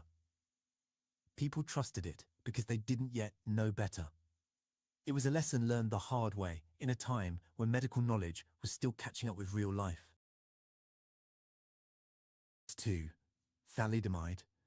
There was a time when thalidomide was considered a gift to pregnant women. In the late 1950s and into the 1960s, many expectant mothers were prescribed this drug to ease morning sickness, anxiety, and sleeplessness during pregnancy. Doctors believed it was especially safe. So safe that it was often described as harmless even for unborn babies. The trust came from early testing that showed very little immediate risk to adults. Compared to older medications, thalidomide seemed mild. For mothers struggling with nausea and fear during pregnancy, it offered comfort and reassurance at a vulnerable moment. What no one knew, what science had not yet revealed, was that thalidomide interfered with fetal development. The damage did not appear right away. Months later, babies were born with severe limb deformities, missing arms, shortened legs, or other life-altering conditions. The shock was unimaginable. As doctors across Europe and other parts of the world began connecting the cases, the truth slowly emerged. By 1961, the link between thalidomide and birth defects was undeniable. Governments moved quickly to withdraw the drug from the market. The thalidomide tragedy changed medicine forever. It led to much stricter drug testing and pregnancy safety rules worldwide. Today, it stands as a quiet reminder. The doctors and mothers of that era acted in good faith. The science simply had not caught up yet, and the cost of that delay was painfully high. 3. Diethylstilbestrol DES. For decades, DES was seen as a medical safeguard for pregnancy. From the 1940s through the early 1970s, doctors routinely prescribed this synthetic hormone to women who had experienced miscarriages or complications. The promise was hopeful and comforting. DES would help the pregnancy hold, protecting both mother and child. At the time, the logic made sense. Hormones were viewed as powerful tools, and DES appeared to strengthen the body during pregnancy. Millions of women took it, trusting that it increased their chances of having a healthy baby. Few questioned it. This was modern medicine doing its job. The hidden truth, however, took years to surface. The harm caused by DES did not appear at birth. Instead, it quietly passed into the next generation. In the late 1960s and early 1970s, doctors discovered that daughters of women who took DES had a much higher risk of developing a rare cancer later in life, along with fertility problems. This delayed effect stunned the medical world. In 1971, US health authorities banned DES for use in pregnant women. The decision came swiftly once the evidence was clear. DES became a powerful lesson in medical history. A drug meant to protect life ended up affecting children decades later. No one involved intended harm. It simply showed how long it can take for science to fully understand the consequences of what once seemed safe and reasonable. 4. LSD lysergic acid diethylamide. Before it became a forbidden name, LSD once carried the hope of healing. In the 1950s and early 1960s, psychiatrists studied LSD as a possible aid for treating depression, alcoholism, and trauma. By the early 1970s, some older viewers may remember hearing about it not as a street drug, but as an experimental medicine. Something doctors and researchers believed could open the mind in controlled settings. At that time, mental illness was poorly understood and treatment options were limited. LSD seemed to offer insight rather than suppression. Early reports suggested patients became more open, more reflective, and sometimes more emotionally expressive. In an era searching for answers, that promise was powerful. What was not fully understood was how unpredictable the drug could be. LSD didn't act the same way in everyone. Some users experienced confusion, panic, or long-lasting psychological distress. Outside hospitals, the substance spread into popular culture, where it was used without supervision, far from any medical guidance. As emergency cases increased and social concern grew, governments took notice. By the late 1960s and early 1970s, most countries banned LSD entirely, ending its medical use almost overnight. Research stopped, and the drug became a symbol of lost control rather than healing. Looking back, LSD represents a moment when medicine explored boldly, but without enough caution. Doctors and researchers were searching for help where few answers existed. The ban was not about punishment, but about acknowledging that the risks were far greater than anyone had first imagined. 5. Phenacetin. For many families in the 1960s and 1970s, phenacetin was simply part of everyday life. It was a common ingredient in pain relievers for headaches, back pain, and fever. Often combined with aspirin and caffeine, it was sold under various brand names and kept in medicine cabinets around the world.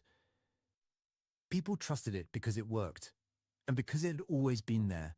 At the time, phenacetin was seen as gentle. Compared to stronger painkillers, it didn't cause immediate stomach upset or drowsiness.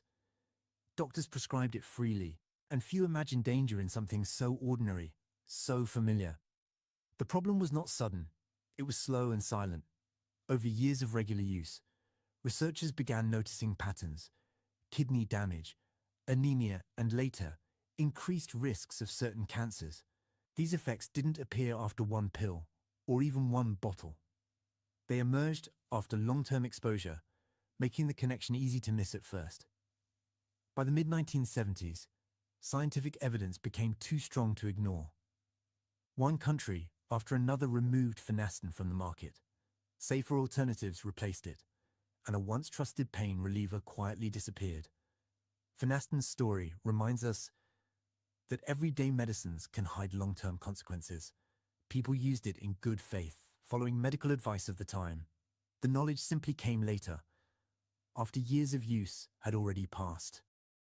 6. Paregoric camphorated tincture of opium. There was a time when paregoric was considered a household remedy. In many families, especially before the 1970s, this syrup was used for stomach cramps, diarrhea, coughing, and even to calm restless children. Pharmacists sold it openly, and parents trusted it the way they trusted warm soup or herbal tea. Paregoric worked because it contained a small amount of opium. In those days, that fact didn't alarm people. Opium had been part of medicine for centuries, and in low doses, paregoric seemed effective and soothing. It slowed the body down, eased pain, and brought quiet relief. What most people didn't fully understand was how sensitive the body, especially a child's body, could be to such substances. Even small amounts could affect breathing, awareness, and dependence. As medical understanding improved, concerns grew about accidental overdoses and long-term effects. In 1970, new drug control laws in the United States changed everything.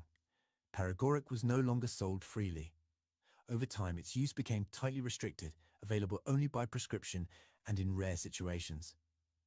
The decline of paregoric wasn't about accusing the past of ignorance. It reflected a shift toward caution. Recognizing that traditional remedies, though familiar, could carry risks unseen at the time. What once felt comforting became, slowly and thoughtfully, something to step away from. 7. Dexatrim, phenylpropanolamine, propanolamine. In the 1960s and 1970s, products like Dexatrim felt like a small miracle in a bottle. They were sold for weight loss, nasal congestion, and low energy, often without a prescription. For many middle-aged adults, especially women, these pills represented control. Control over appetite, breathing, and body shape in a fast-changing world. At the time, phenylpropanolamine was viewed as practical and efficient. It reduced hunger, cleared the nose, and gave a mild boost of alertness. Because it didn't make people sleepy, many assumed it was safer than older medications. Doctors and pharmacists rarely warned about long-term risks. What few people realized was how the drug affected blood vessels. Quietly, it raised blood pressure and strained the circulatory system. These effects were subtle, easy to overlook in daily life. The real danger appeared years later, when large studies linked the drug to an increased risk of hemorrhagic stroke, particularly in women. In the year 2000, the evidence became undeniable. Health authorities in the United States requested that all products containing phenylpropanolamine be removed from the market. Almost overnight, familiar brands vanished from pharmacy shelves. Dexatrim's story is not one of deception, but of delayed understanding. People trusted it because it seemed to help, and because no one yet knew the full cost. It stands as a reminder that even mild-seeming medicines can influence the body in ways science only uncovers with time. 8. Laetrile amygdalin, vitamin B17. During the 1970s, laetrile carried powerful hope. Marketed as a natural cancer treatment and often called vitamin B17, it appealed deeply to patients who felt frightened or disappointed by conventional medicine. Thousands traveled long distances seeking this alternative, believing it offered a gentler, more natural cure. Laetrile came from apricot pits and other fruit seeds, which made it feel safe and wholesome. Supporters spoke of hidden truths and cures being ignored. In an era of skepticism toward institutions, that message resonated strongly. What was not widely understood was the chemical reality. Inside the body, laetrile could break down into cyanide, a poison. Scientific studies failed to show any benefit against cancer, while documented cases of poisoning began to emerge. The danger wasn't dramatic at first, but it was real and measurable. By the late 1970s, health authorities stepped in. Laetrile was banned in the United States and many other countries, not to silence hope, but to prevent harm based on evidence. The laetrile episode remains one of the most emotional chapters in medical history. It shows how deeply people want to believe, and how essential careful science is when lives are already fragile. The patients were not foolish. They were searching for comfort in uncertain times. 9. Chloramphenicol. Chloramphenicol was once considered a powerful ally in hospitals. In the mid-20th century, it was a broad-spectrum antibiotic used to treat serious infections when few alternatives existed. Doctors valued it because it was effective, affordable, and widely available. Even into the 1970s, at first it seemed almost miraculous. Patients improved quickly, and infections that once killed became treatable. For many doctors, chloramphenicol felt like progress itself. The problem was rare, but severe. Over time, doctors discovered that in some patients, the drug could damage the bone marrow, stopping the body from producing blood cells. This condition could appear without warning and sometimes proved fatal. Because it was uncommon, it took years for patterns to become clear. As safer antibiotics were developed, health authorities reassessed the risk. Gradually, oral forms of chloramphenicol were withdrawn, and its use became extremely limited. Its story reflects a painful truth of early antibiotic history. Saving many lives sometimes revealed hidden dangers in a few. The doctors who used it acted with the best tools they had. Science moved forward and caution followed. 10. Fenfluramine Pondamin, part of fen-phen. Fenfluramine first appeared in the late 1970s as a weight loss drug. For years it attracted little attention. But in the 1990s, when combined with another drug, it became part of the famous fen-phen treatment. Suddenly, millions were using it, hopeful for an easier path to health. Doctors believed it worked by reducing appetite and improving mood. For many, the results felt encouraging. Weight dropped, confidence rose, and few questioned the long-term impact. What was not immediately visible was the strain on the heart and lungs. Gradually, reports emerged of damaged heart valves and increased pulmonary pressure. These were serious, sometimes irreversible conditions. In 1997, the evidence could no longer be ignored. Fenfluramine was removed from the market worldwide. Its legacy is a sobering one. A drug created to improve health ultimately harmed it, not through intention, but through limits of understanding. It reminds us that even widely celebrated treatments deserve patience, humility, and time before trust becomes certainty. As we look back at these medicines from the 1970s, it's natural to feel a mix of familiarity and surprise. Many of them once represented hope. Better sleep, less pain, safer pregnancies, or a second chance at health. People trusted them not because they were careless, but because science, at that moment in history, offered no reason not to. What these stories remind us is simple and human. Medical knowledge grows slowly, often through experience, sometimes through loss. Each withdrawn drug reshaped the rules that protect patients today. Stricter testing, clearer warnings, and better oversight exist because of lessons learned decades ago. If any of these names sound familiar to you, you're not alone. They were part of everyday life for an entire generation. Science does not stand still, and neither does our understanding of safety. So the next time you open a modern medicine cabinet, there's something quietly reassuring inside it. Not just pills, but decades of hard-earned knowledge. You're standing in a supermarket in the 1970s, small enough that the shelves feel tall. Your fingers brush the edge of a candy box, smooth plastic, a little dusty. There's a faint smell of sugar, warm cardboard, and something chemical you don't have a name for yet. Adults move calmly down the aisle, not watching too closely. What you just remembered was real, and it was only one of 20 things that once filled those shelves, then quietly disappeared. Chapter 1: Candy and Drinks. Sweet, but never harmless. On those shelves, there were flavors that most children of the 1970s would never forget. And back then, no one thought they could cause any problems. 1. Candy cigarettes, later renamed candy sticks. There was a type of candy called candy cigarettes. They came in small cardboard boxes, almost identical to the real thing. White paper, red tip. When you opened the lid, there was a faint, powdery candy smell. Children held them between two fingers, copying the way adults stood outside shops or leaned against their cars. No one panicked. No one rushed over to stop them. It was just pretending, and everyone knew it. In British supermarkets, these candies gradually lost their original name. The word cigarette disappeared, even though the shape stayed exactly the same. The candy itself barely changed. The feeling did. What had once been simple role play suddenly looked too real, and then, quietly, it vanished from the shelves. 2. Space dust, or cosmic candy. There was a tiny packet of candy called space dust, so light you almost forgot you were holding it.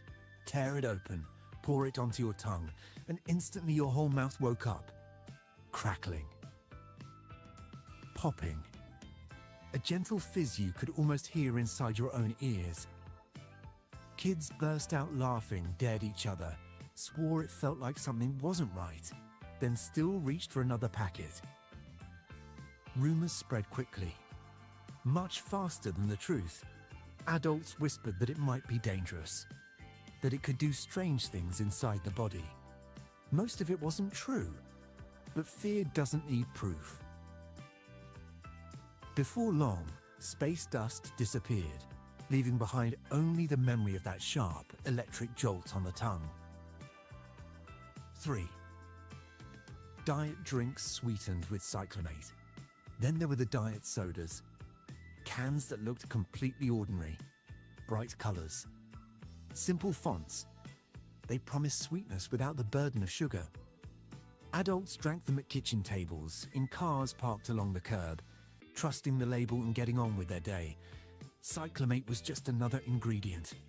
Hard to pronounce. Easy to overlook. Then one day, it simply wasn't there anymore. No loud announcement. No notice taped to the shelf. Drinks were reformulated or replaced, and shoppers adjusted without much comment. What mattered at the time wasn't the chemistry. It was that the drink tasted familiar, and it fit naturally into the rhythm of everyday life. 4. Campino strawberry and cream candy. There was another candy called Campino, strawberry and cream flavored. Red and white stripes twisted neatly around each piece, cheerful and tidy. You could spot them instantly, in a glass jar or a plastic bag. The flavor was very gentle. Sweet strawberry, soft cream. Not sharp, not harsh. They had a strangely polite quality to them, like something your aunt would offer after dinner. For many years, they stayed exactly the same, untouched by trends or redesigns. Then one day, they were gone.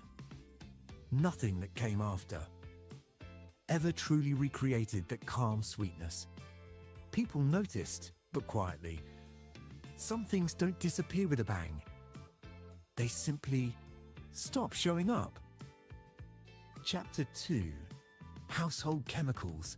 The things that were always there. It wasn't just children. There were products adults believed were harmless too. These were the chemicals commonly found in homes throughout the 1970s. 1. Wright's coal tar soap. There was a soap called Wright's coal tar soap. It came wrapped in dark paper, heavy looking and serious. The bar inside was dense, almost sticky, with a smell that clung to your hands long after you rinsed them. People said it was good for the skin, that it had been around for a very long time. Parents used it without explanation. Grandparents trusted it completely. You didn't ask questions. You just washed your hands, washed your body. Later on, coal tar quietly disappeared from the formula. The name stayed. The scent softened. What once felt medicinal, powerful, became something gentler, safer, easier to accept in everyday life. The old version didn't vanish because people complained. It vanished because standards changed, slowly and without fanfare. 2. Aerosol sprays containing CFCs. There was a time when almost everything came out of an aerosol can. The sound always came first, a sharp hiss when you pressed the nozzle. Hairspray fogged up the bathroom mirror. Deodorant hung in the air. You held your breath, waved a hand a few times, then carried on with what you were doing.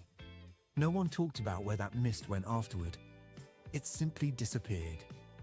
These sprays worked perfectly, always consistent, always reliable.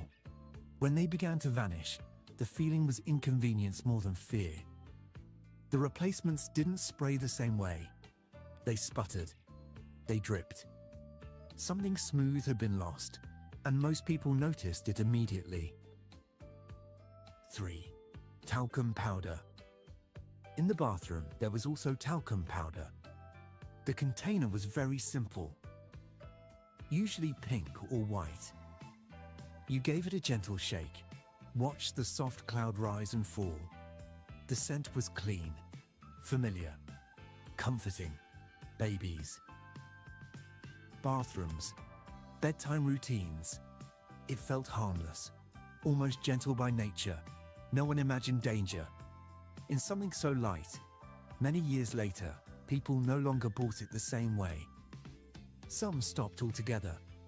Some switched to different brands. The ritual remained, but the trust had been shaken.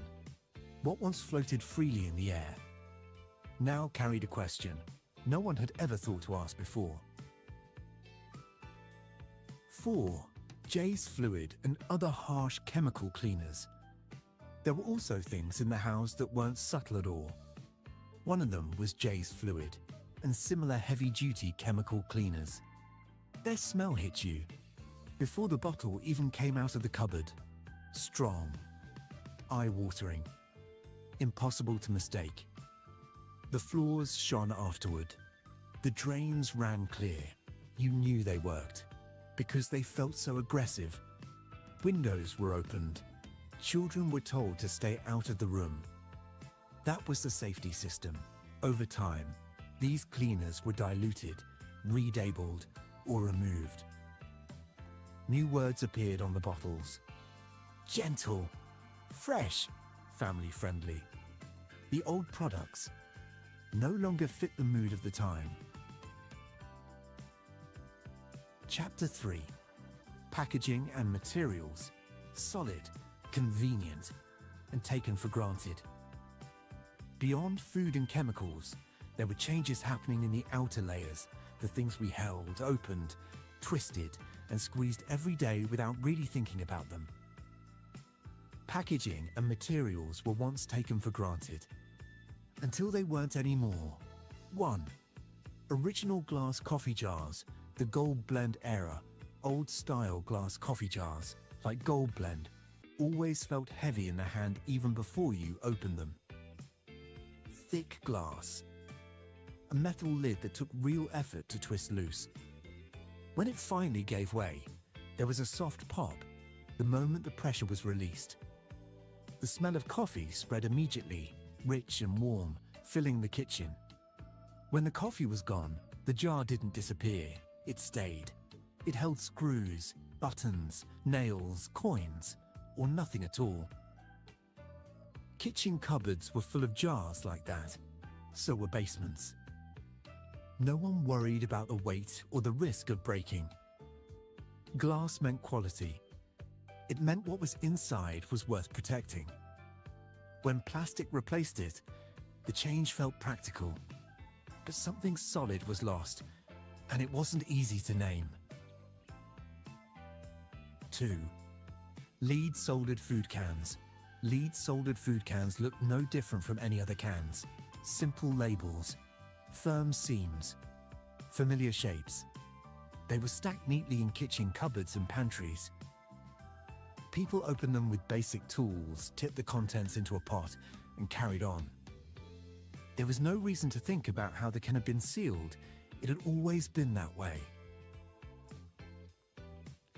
Later on, the seams began to change, quietly. Manufacturers adjusted. Regulations tightened. Most shoppers didn't notice. The food tasted the same. The cans still looked close enough. Only years later did people realize that even the container itself had once been part of the story. 3. Primula cheese tubes. Primula cheese tubes had a very particular feel in the hand. Soft, metallic, and satisfying to squeeze. A smooth ribbon of cheese flowed out, ready for crackers or sandwiches. No mess, no knife required. It felt modern, efficient, slightly futuristic. Children loved it. Adults appreciated the convenience. The inner lining of the tube was invisible and easy to forget. Nothing leaked. Nothing spoiled quickly. Over time, concerns shifted to the things you couldn't see. The tube stayed familiar, but the material inside it changed. The product adapted without drawing attention to itself. Most people noticed only one thing. It still worked perfectly well. The rest happened behind the scenes. 4. Unpasteurized milk with blue tops. Unpasteurized milk used to be delivered in glass bottles very early each morning. Blue foil tops, peeled back by hand.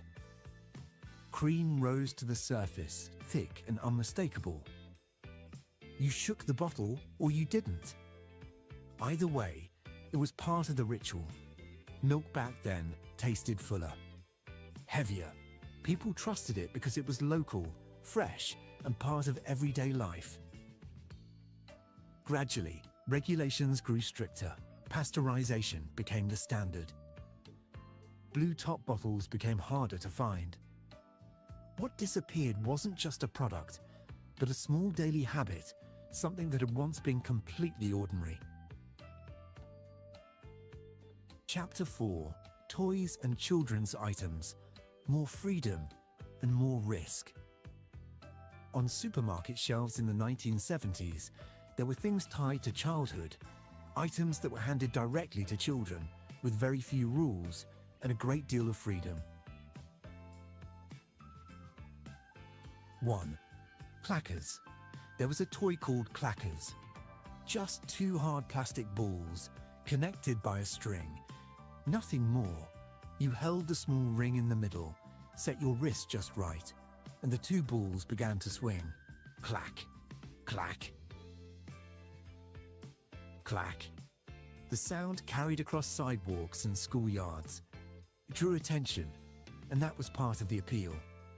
The balls struck each other fast and hard, sometimes too hard. The string snapped, the plastic cracked, knuckles took the hit. Foreheads too. Kids learned quickly, often painfully, how much force was too much. No one stood nearby to supervise. If it hurt, you stopped. If it didn't, you kept playing. And then, at some point, that sound disappeared from both shops and playgrounds. 2. Food-shaped, scented erasers. In many children's pencil cases, there were erasers made to look exactly like food. Tiny hamburgers, little slices of cake, bright, glossy pieces of fruit. They looked good enough to eat. You held them close, smelled the artificial sweetness, pressed a fingernail into the soft rubber. They sat in pencil cases, in desk drawers, traded quietly during class when the teacher wasn't looking. They didn't erase very well. But that wasn't the point. They were for showing off, for smelling, for comparing. Sometimes, younger kids put them straight into their mouths, without thinking twice. Adults frowned, then let it slide. Later on, the designs changed. The shapes became less realistic. The scents grew weaker. Play became just a little more cautious and a little less tempting. 3. Lucky bags, mystery toy bags. Back then, you could buy something called a lucky bag. A thin paper or plastic bag, stapled shut at the top. You never knew what was inside. That was the magic. A cheap plastic whistle, a spinning top, a tiny car, sometimes something with sharp edges, or a strange shape. You reached in without looking, your fingers brushing against whatever was waiting inside. It felt like winning a prize, even if the toy itself wasn't very good. Parents didn't check the contents. They trusted the bag. Over time, surprise became a problem. Loose parts. Small pieces. The bag slowly became more transparent. The toys more standardized. Mystery gave way to certainty, and with it, a small thrill quietly disappeared. 4. Cheap toys painted with lead-based paint. There were toys that were very cheap, painted in colors so bold they couldn't be ignored. Red, yellow, blue. You could find them everywhere. Corner shops, market stalls, supermarkets. No one asked where they were made or what was in the paint. The toys chipped. They wore down over time. Children sucked on them, dropped them, carried them everywhere. It was completely normal. Then, later on, standards changed. Paint formulas were adjusted. Imports were checked more carefully. The toys were still there, but they looked different. Softer colors. Less shine on the surface. Things that had once been loud and glossy learned how to be quieter. Chapter 5. Brands and Culture. When society moves on, but not everything disappeared because of chemicals, materials, or technical regulations. Some things vanished because the way we looked at them changed. And that shift often began very slowly, inside the most familiar brands of all. 1. Robertson's Jam, with the Golly figure on the label. There was a time when you saw Robertson's Golly everywhere, on jam jars, on kitchen tables, inside cupboards you opened every morning. Bright colors, a smiling face, instantly recognizable. For many families, it was simply jam, nothing more. Children scraped out the last bits from the jar without glancing at the label even once. Adults didn't say anything about it. Then, over time, the image stopped being invisible. People looked longer, thought harder. What had once blended perfectly into everyday life suddenly became harder to place there. The jars changed. The character disappeared. Breakfast stayed the same, but the packaging was saying something different. The issue wasn't a single jar of jam. It was the things a society was no longer willing to overlook. 2. Turkey Twizzlers in school lunches. For many years, turkey Twizzlers were a familiar part of school lunches. Twisted pieces of meat, a soft texture, a smell that filled the cafeteria. Children knew them well, even if few could explain what was inside. They were hot, filling, and familiar. Parents didn't scrutinize the ingredient lists. Schools served what was cheap and easy to prepare. Then the conversation began to change. People started talking about food differently. Lunch trays were no longer just meals.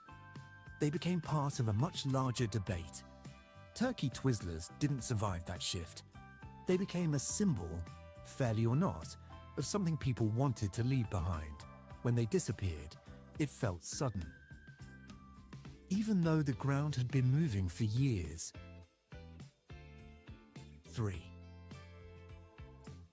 Vesta Curry, Adventure at Home, Curry Kits. Vesta Curry promised something foreign right from the box. Bold colors, names from faraway places. Inside were dried ingredients, packets of spices, and cooking instructions that felt almost ritualistic. For many families, it was an adventure without leaving home. You cooked carefully, followed each step, and hoped the result would be decent. The flavor was unlike anything else in the cupboard at the time. Then expectations changed. People wanted fresher tastes, faster meals, or better ones. Preservatives that had once gone unnoticed became topics of discussion.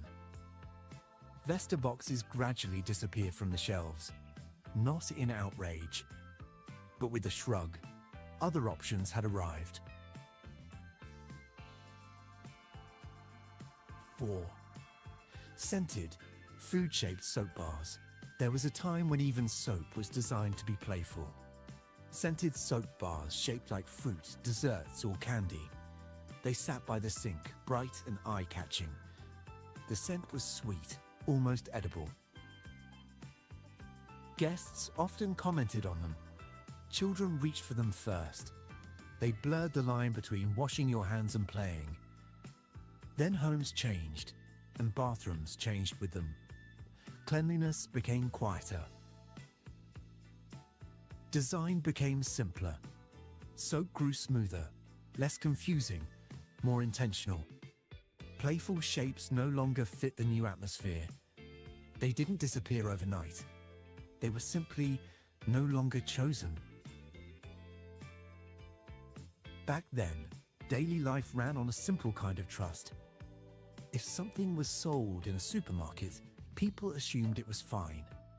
There were fewer warnings, fewer choices, fewer versions of the same thing. Most families bought the same brands, used the same products, and didn't think much about it. Today works differently. Safety comes first. Labels are longer. Rules are clearer. Products are tested, adjusted, personalized. Choice is everywhere, and caution comes with it. Neither system was perfect. One was rougher, more hands-off. The other is careful, controlled, and constantly watching. Maybe every era gives up something to gain something else. And maybe what we miss isn't the products themselves, but the way life once felt around them. Do you remember that flashing blue light? The whole store would hold its breath, and then everyone would rush toward it, like they were on a treasure hunt. It wasn't just shopping, it was a moment shared by the entire town. But when was the last time you heard it?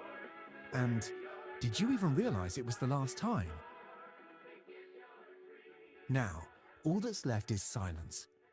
Why did we let that piece of our memory fade away? Recall that feeling, the whole week dragging by so slowly, and then finally, Saturday arrived. Without a word, the whole family knew the plan. It wasn't a fancy trip. It wasn't Disneyland. It was just Kmart. But to you back then, it felt like every bit of an adventure. You woke up earlier than usual. Maybe it was the excitement. Maybe you'd been thinking about it since the night before. You put on your best outfit that your mom picked out, not to impress anyone, but simply because today is Kmart Day. In the car, the air felt different. Dad was driving, the radio playing those familiar tunes. Mom went over the shopping list, and you looked out the window, counting every familiar sign, just waiting for that Kmart logo to appear in the distance. And then you walked in. The automatic doors slid open with a soft whoosh. A rush of cool air hit you, and immediately, that scent. The smell of popcorn. The smell of roasted nuts. A scent you couldn't find anywhere else. It wasn't just the smell of food, it was the smell of memory, of safety, of a day you knew was going to be good. You sat in the metal shopping cart. That cold sensation on your legs when you accidentally touched the frame. Your feet dangled, never reaching the floor, and the world seemed so much bigger from that vantage point. Everything felt alive. The bright white fluorescent lights. The aisles that seemed to stretch on forever. Shelves packed with everything, from clothes and housewares to things you didn't even know you needed, until you saw them. And then, the toy aisle. That was where time seemed to stand still. Barbie boxes stacked nearly to the ceiling. Hot Wheels cars shimmering under the lights. The toys you'd only seen on TV were right there in front of you, so close you could touch them. You didn't even have to buy them. Just being able to see them was enough. Do you remember that feeling? Holding a toy, imagining how you'd play with it. You lived out an entire story in your head, right there in the middle of the aisle. And sometimes, if you were lucky, you'd hear those few words from your parents. Okay, just this one. That moment, it felt like winning the lottery. But Kmart wasn't just for kids. For the adults, it was a place where they could finally breathe. No one there cared what you were wearing, how much money you made, or where you came from. You didn't have to be rich enough to feel like you belonged. You just had to show up. It was the center of a very ordinary world, and because of that, it was extraordinary. You could see families just like yours, dads worn out after a long work week, moms comparing prices on every item, kids running around, clutching something they just discovered. People didn't know each other, but somehow they shared the same rhythm of life. And then, every so often, you'd stop by the cafeteria. Nothing fancy. Just plastic trays and simple food, French fries, sandwiches, cold soda. But when the whole family sat down together amidst the surrounding hum simmered, it became a meal to remember. Not because the food was gourmet, but because you were there, together, with no reason to rush. No one was looking at a phone. No one was in a hurry to leave. No deadlines. No notifications. Just time, slowing down. And then, when you finally left the store, carrying those crinkling plastic bags, you weren't just taking home merchandise. You were carrying the whole day with you. A day that, at the time, you thought was just ordinary. But looking back now, you realize it wasn't ordinary at all. Then, everything began to change. It didn't happen overnight. There was no single moment where you could say, there it is, that's when things became different. It happened slowly, almost without anyone noticing. At first, it was just small conveniences. One day, you didn't have to drive to the store anymore. You could sit at home, click a few times, and whatever you needed would arrive at your doorstep. No waiting, no lines, no searching through endless aisles. It sounded better, and in a way, it was. But something started to vanish. Those Saturday morning trips were no longer necessary. The shopping list was no longer a family discussion. It became a quick task on a screen. There was no more going together, there was only ordering alone. The experience turned into a chore. You no longer went just to see what was there. You went, or rather, you clicked to get a job done, as fast as possible, as efficiently as possible. There was no room for wandering, no room for surprises, no room for those moments when you'd stumble upon something you never knew you needed. And meanwhile, stores like Kmart began to change. They tried to keep up. They tried to be more modern, sleeker, more optimized. But in that process, they lost themselves. The aisles that were once full of life grew colder. The shelves that used to make you stop and stare became nothing more than a place to grab what you'd already decided to buy. The lights were still bright, but the feeling wasn't the same. A strange silence began to creep in. Not because people weren't there, but because the connection was gone. You no longer heard random conversations. You no longer caught someone's eye and shared a smile while standing in front of a display. You no longer felt like you were part of something bigger. Instead, there was a rush. People moved faster, decided faster, left faster. And on the other side, invisible systems began to know you better than you knew yourself. A cold world of screens and data tracked every click, every pause, every purchase. They didn't need you to explore. They put everything right in front of you before you even thought to look for it. It sounded convenient, but it also meant you stopped discovering for yourself. No more moments of wonder, no more accidents. Everything was predicted. Everything was optimized. Everything became too easy. And that very ease changed the way we live. We no longer make time for the little things like we used to. No more afternoons wandering between shelves. No more aimless conversations. We saved time. But what did we do with that time? Perhaps we don't even remember. And while we were busy with the convenience of this new era, places like Kmart began to feel out of place. It wasn't because they suddenly became bad. It was because the world around them no longer had a place for them. Then came the day you went back. Maybe it was because you were just driving by.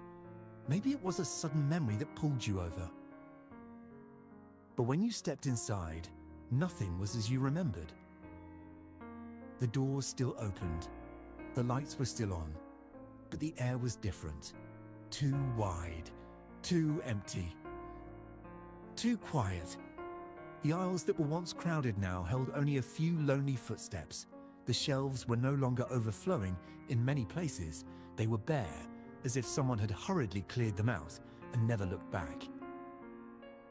You walked past the toy aisle, the place that was once an entire world. Now, there were only a few dust-covered boxes, tilted haphazardly on the shelves. No more eager eyes. No more children standing in a daze, lost in their imagination. Just you and the silence. You kept walking. Every corner of the store seemed to be whispering something. The old signs. The letters on the logo that had faded, some even fallen off. A few lights flickered weakly, as if they too knew their time was running out. And then you saw them. The employees, the people who had been there not for months, but for decades. You might not have known their names, but they were part of your memory. The person at the checkout who always had a smile. The stock clerk you used to ask, "Where is this?" Those who had watched countless families walk in and walk out, they were still there. But the look in their eyes had changed. No more familiarity. No more pride. Only a quietness that's hard to name, as if they were standing in their own home, watching it slowly vanish. There was no grand announcement, no formal goodbye. Just one day, the doors closed. And then, they never opened again. The parking lot began to grow grass. Cracks spread across the concrete. The Kmart sign outside was still there, but it no longer lit up. Over time, The building was abandoned. Glass shattered. The wind blew through empty aisles.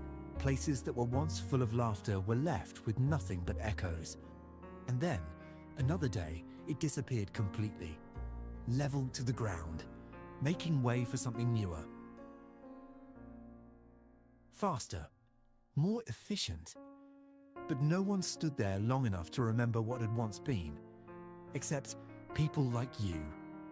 Those who still remember every aisle, every scent, every sound. Because when a Neimark closes, it's not just a store that disappears, it's a gold piece of the whole town that goes with it.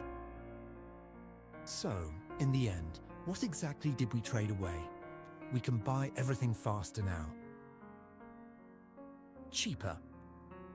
With just a few clicks, without ever leaving the house, without ever waiting. But let's be honest with ourselves. When was the last time you actually enjoyed shopping? Not just getting it over with, not just checking it off the list, but truly enjoying it. Perhaps, in our rush to save a few dollars, drop the things that money can't buy back. Those Saturday mornings, those small conversations, those moments that seemed so meaningless at the time, yet stayed with us for a lifetime. So, if Kmart was still open this weekend, would you go back? Close your eyes for a second. What do you remember most?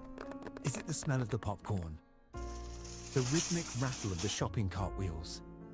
Or is it someone who walked those aisles with you that day? Tell me about it. Do you remember that distinct sound? Of course you do. Because you, and all of New York and Philadelphia, grew up on that mechanical miracle, the automat.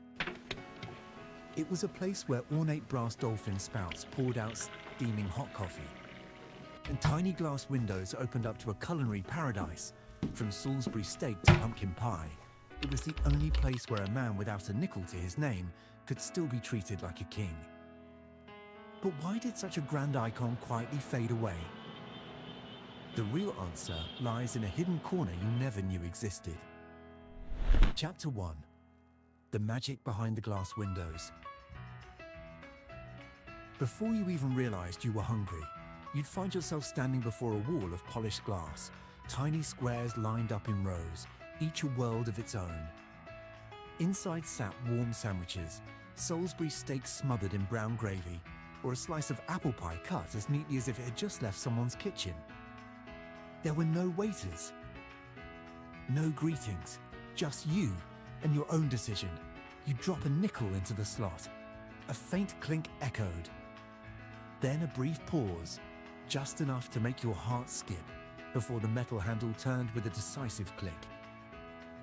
That moment, though it lasted only a second, brought a sensation that was hard to explain. You weren't just buying food, you were activating it. And perhaps that was exactly what gave the automat its strange allure. Because anywhere else, food was brought to you. But here, you were the one who plucked it from the world behind the glass. A small act, yet enough to turn the dining experience into a personal ritual. You chose, you touched, you opened. And in that moment, you were no longer a passive customer, you became a part of the machine. But the true magic of the automat didn't lie in the little windows, it lay at the tables. You could walk in wearing a tailored suit, or with boots still dusty from the construction site. You could be a housewife, a student, or someone who had just finished a graveyard shift. No one asked who you were, no one cared where you came from. All you needed were a few nickels. And so, something rare happened. People sat beside one another, not because they were alike, but because their differences simply didn't matter. A lady in a fur coat might sit eating pumpkin pie right next to a labourer nursing a hot cup of coffee. There were no VIP sections, no private tables, no judging eyes. Only metal trays, fixed stools, and a quiet but steady shared rhythm of life. In an America where class boundaries were always present, the automat did something nearly impossible. It created a space where dignity didn't depend on the size of your wallet.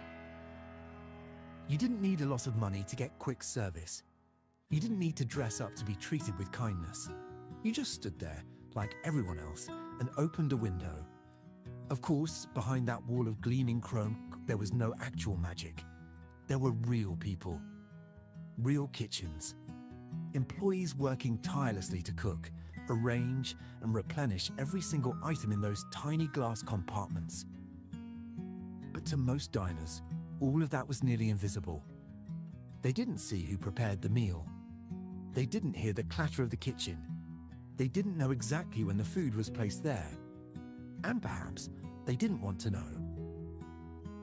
Because part of the automat experience was the feeling that everything happened perfectly, smoothly, almost automatically. As if this city, loud, hurried, constantly moving, still had a place where everything was laid out for you, waiting only for you to reach out and take it. It wasn't just a way to eat.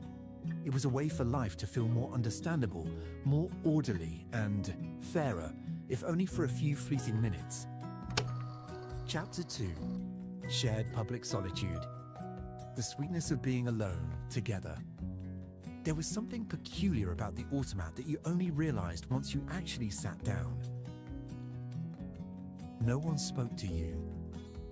But no one made you feel like an outcast either. You'd carry your tray to a marble-top table, pull out a chair, and take your seat among dozens of others, each lost in their own world, one man reading the paper, another stirring his coffee, someone else just sitting there, staring into space after a long day's work. There was no blaring background music, no waiter checking in, no pressure to make small talk or to hurry along. And within that silence, there existed a feeling that was hard to put into words. You were by yourself, but you weren't lonely.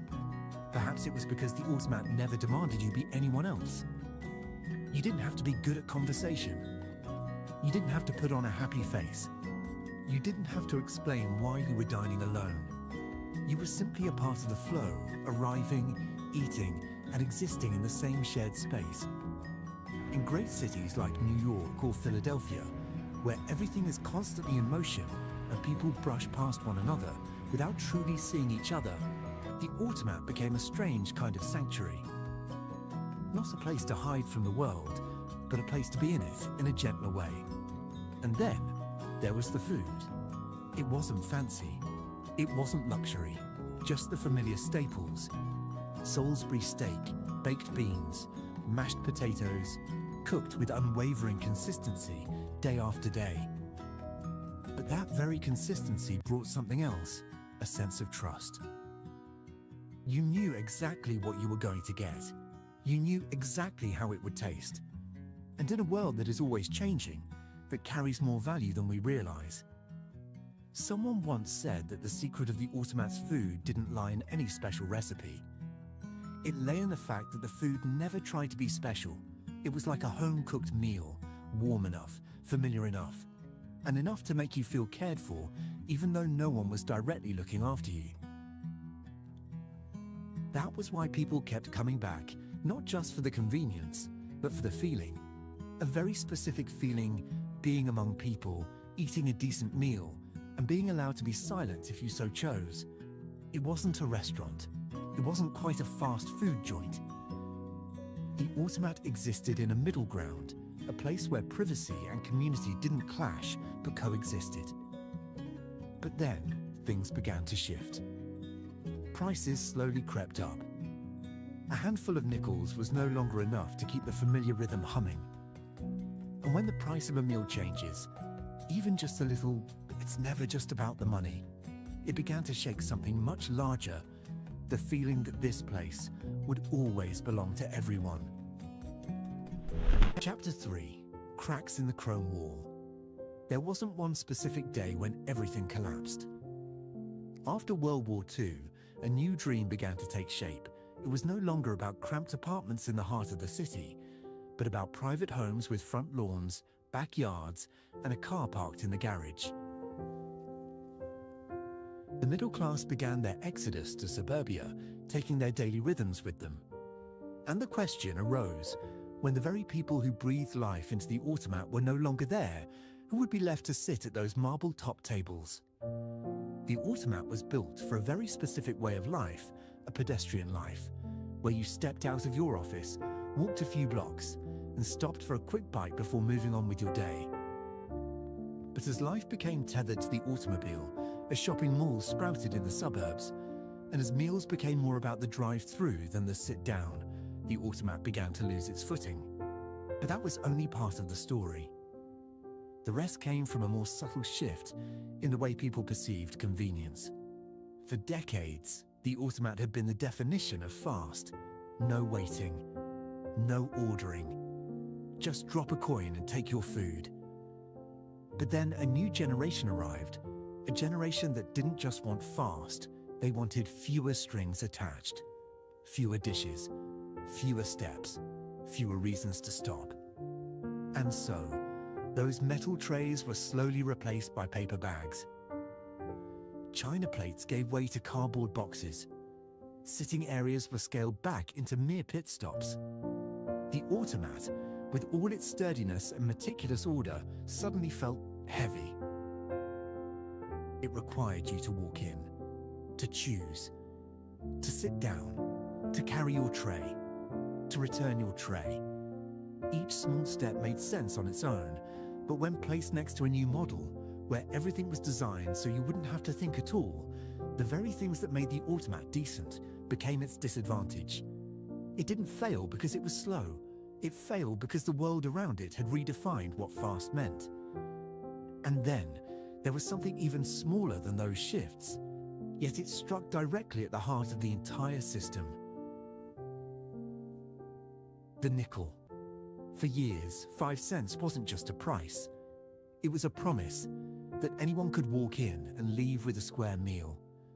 But when the price of coffee started to climb, when a dish could no longer be contained by a single coin, when you had to stand there, fumbling through your pocket for extra change, the magic began to fade.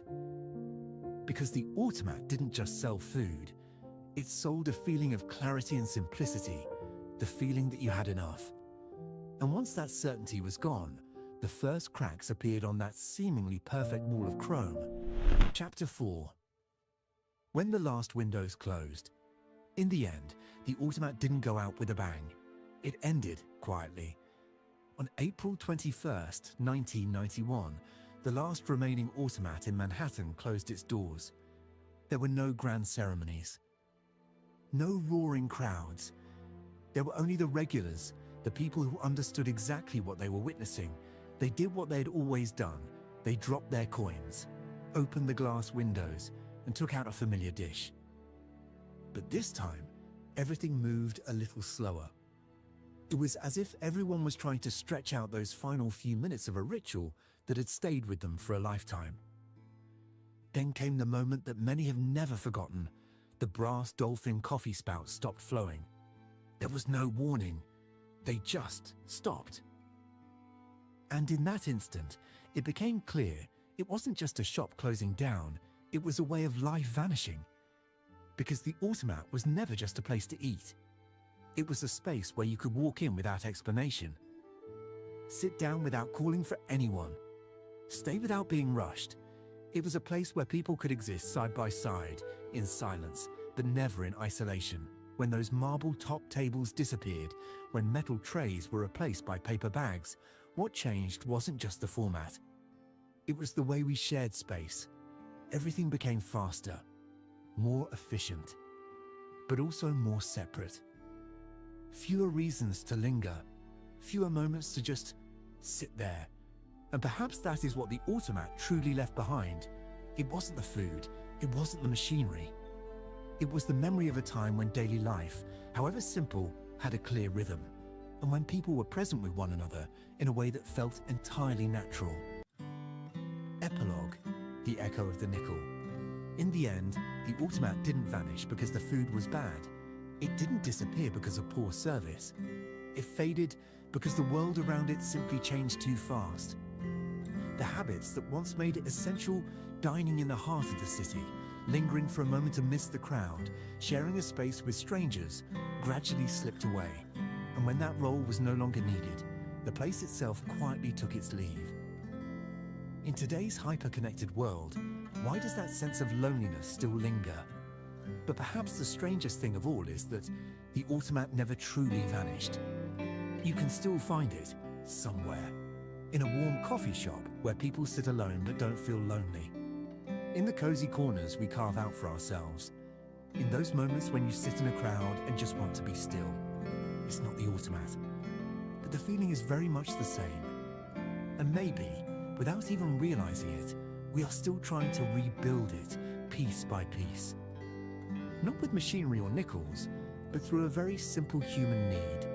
To be near others without having to say a word. The automat is just one of many things that once lived, once shone brightly, and then faded as part of the social tide. Do you still have a cassette tape at home? How long has it been since you listened to a vinyl record? Some things are gone, but the feeling they left behind remains. And that is why we are here to preserve those moments. What about you? When you think of the automat, what comes to mind first? Is it the sound of a nickel dropping into the slot? Is it the glow of those little glass windows under the city lights? Or the aroma of a 5-cent cup of coffee on a hurried afternoon? If you remember, please tell me your story. And if you want to rediscover those familiar feelings we've lost, be sure to follow the channel. Close your eyes for a moment. It's a Saturday morning in 1985. You're perched on a spinning chrome stool, feet dangling just above the floor, waiting for a cold milkshake. It was just a fleeting moment, but it's one that encapsulates the carefree childhood of millions of Americans. From the crinkle of a turning catalog page to the magical glow of a Kmart blue light, these places were once the backbone of the middle-class dream. Today, I'm going to take you through a list of 15 stores that have shuttered their doors. But be warned, as we reach the end of this list, it will begin to touch the deepest, most quiet corners of your memory. Count how many of these stores you actually visited, because that number will reveal exactly which greatest generation you belong to. Woolworth's The Five and Dimey Dream. Once upon a time, stepping into a Woolworth's felt like entering a world where everything was simple and easy to understand. You could hear the sizzle of toast on the cast iron griddle, catch the scent of melting cheese wafting through the air, and feel that familiar comfort as you took a seat on a round stool at the lunch counter. This wasn't just a place to shop, it was a place to pause, to chat, and to savor life's small moments. Since its birth in 1879, Woolworth's brought a revolutionary idea: clear pricing, no haggling, accessible to everyone. It was that simple fairness that made it a staple of childhood and family outings. When those doors finally closed at the end of the 20th century, we lost more than just a store. We lost a pace of life, a place where things were slow, intimate, and overflowing with memories. Woolworth's taught us how to sit back and enjoy. But what if you couldn't make it to the store? Don't worry, because back then, the whole world could be bundled up and delivered right to your porch via paper Bible. Montgomery Ward, The World Within the Pages. Before the internet, there was a magical moment that many American families lived for: the arrival of the thick Montgomery Ward catalog at the front door. You'd flip through the pages, hearing that familiar paper rustle, imagining the items that would soon appear in your living room, your kitchen, or under the Christmas tree. And if you stepped into a physical store, you'd be greeted by the smell of fresh rubber from the tire department mixed with a busy yet friendly atmosphere. Founded in 1872, Montgomery Ward didn't just sell goods. They brought the world to remote towns where choices were once limited. Their promise of satisfaction guaranteed or your money back wasn't just a slogan. It was a pact of trust with American families. As eras shifted, the catalog faded away, but that thrill of flipping through those pages, it remains vivid in the hearts of so many. If Montgomery Ward brought the world to your home, then this next name actually built the home itself. From the bricks to the washing machine, if it wasn't from this brand, was it even built to last? Montgomery Ward, the world within the pages.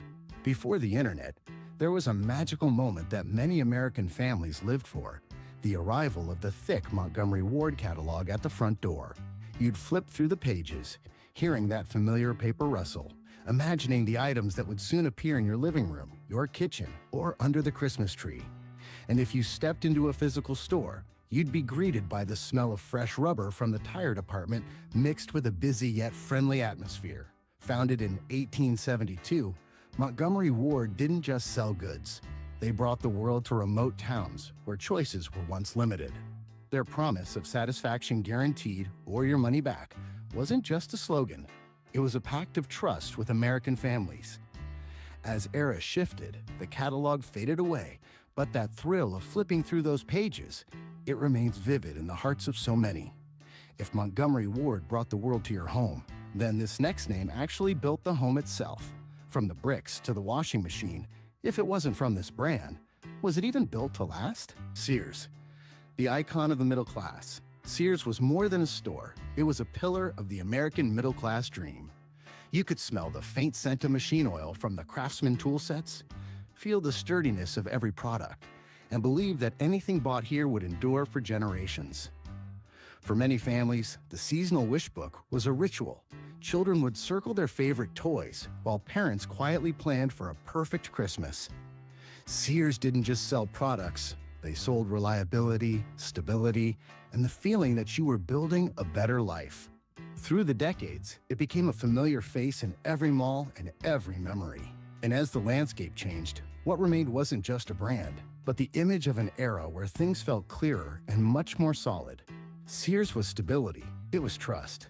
But sometimes, we needed a bit of excitement, a little stroke of luck found between the aisles. Do you remember the feeling of pushing your cart when the loudspeaker suddenly crackled and every head turned in the same direction? Comart, the glow of the blue light. If you ever stepped into a Comart on a weekend afternoon, you'll immediately remember the blue light special, suddenly flashing to life, sending a wave of excitement through the aisles. People would stop in their tracks and head toward the glow, as if a small secret had just been revealed. Nearby, the smell of popcorn and hot dogs from the Kmart cafe would drift by. Simple, yet enough to make you feel warm and welcome. Kmart wasn't just for shopping. It was where the whole family wandered together, where small items became big joys. With their layaway plan, many families could slowly prepare for special occasions, making dreams feel reachable. Though time has changed so much, the memory of Kmart lingers, tied to those simple yet meaningful moments of everyday life. Kmart was a bustling hunt for a bargain. But when you needed a proper outfit for a first date or a graduation, you stepped into more elegant halls, where the scent of perfume was always the first thing to greet you. JCPenney, memories at the shopping mall. There was a very specific feeling when walking into JCPenney, the soft lighting, the polished floors, and that faint hint of perfume in the air. This was where many families began their mall journey, where you tried on new clothes for the school year or picked out a fine shirt for a special holiday. The staff were always there, offering gentle advice without rushing you, as if they truly cared that you found the right fit. And then, every Christmas, that familiar catalog would appear, becoming a centerpiece of cozy evenings at home. JCPenney didn't just sell merchandise, it created moments and small but memorable family milestones. As time passes and malls transform, the memory of JCPenney remains like a familiar corner, a place where everything felt warm, proper, and incredibly close to home. Leaving the fancy outfits of the mall behind, let's head back to the bare essentials. If JCPenney smelled like new perfume, then this next place had a scent 10 times more addictive, the smell of freshly roasted coffee that filled an entire street. A&P, the scent of every home. Before modern supermarkets were on every corner, A&P was the place where almost every family spent their Saturday mornings. You'd walk in and immediately hear the rhythmic click-clack of the coffee grinders, followed by that rich, bold aroma filling the entire store. It was the smell of the morning, of the family kitchen, and of conversations that started over the simplest things. The ding of the mechanical cash registers, the crisp sound of brown paper bags being folded, it all created a familiar rhythm that everyone recognized. With thousands of stores across America, A&P wasn't just a place to buy groceries. It was a fixture of daily life, a place where everything felt steady and reliable. As newer models eventually took over, what remained wasn't just a brand, but the memory of a time when every grocery trip felt warm, personal, and like home. Shopping at A&P was as routine as breathing. But do you remember the name that turned buying a watch into a high-tech performance? A place where the item didn't sit on a shelf, but rather found its way to you. Service merchandise, magic on the conveyor belt. Service merchandise offered an experience you simply couldn't find anywhere else. You didn't just grab an item off a shelf, you picked it, you waited, and then you watched with anticipation toward the conveyor belt at the back.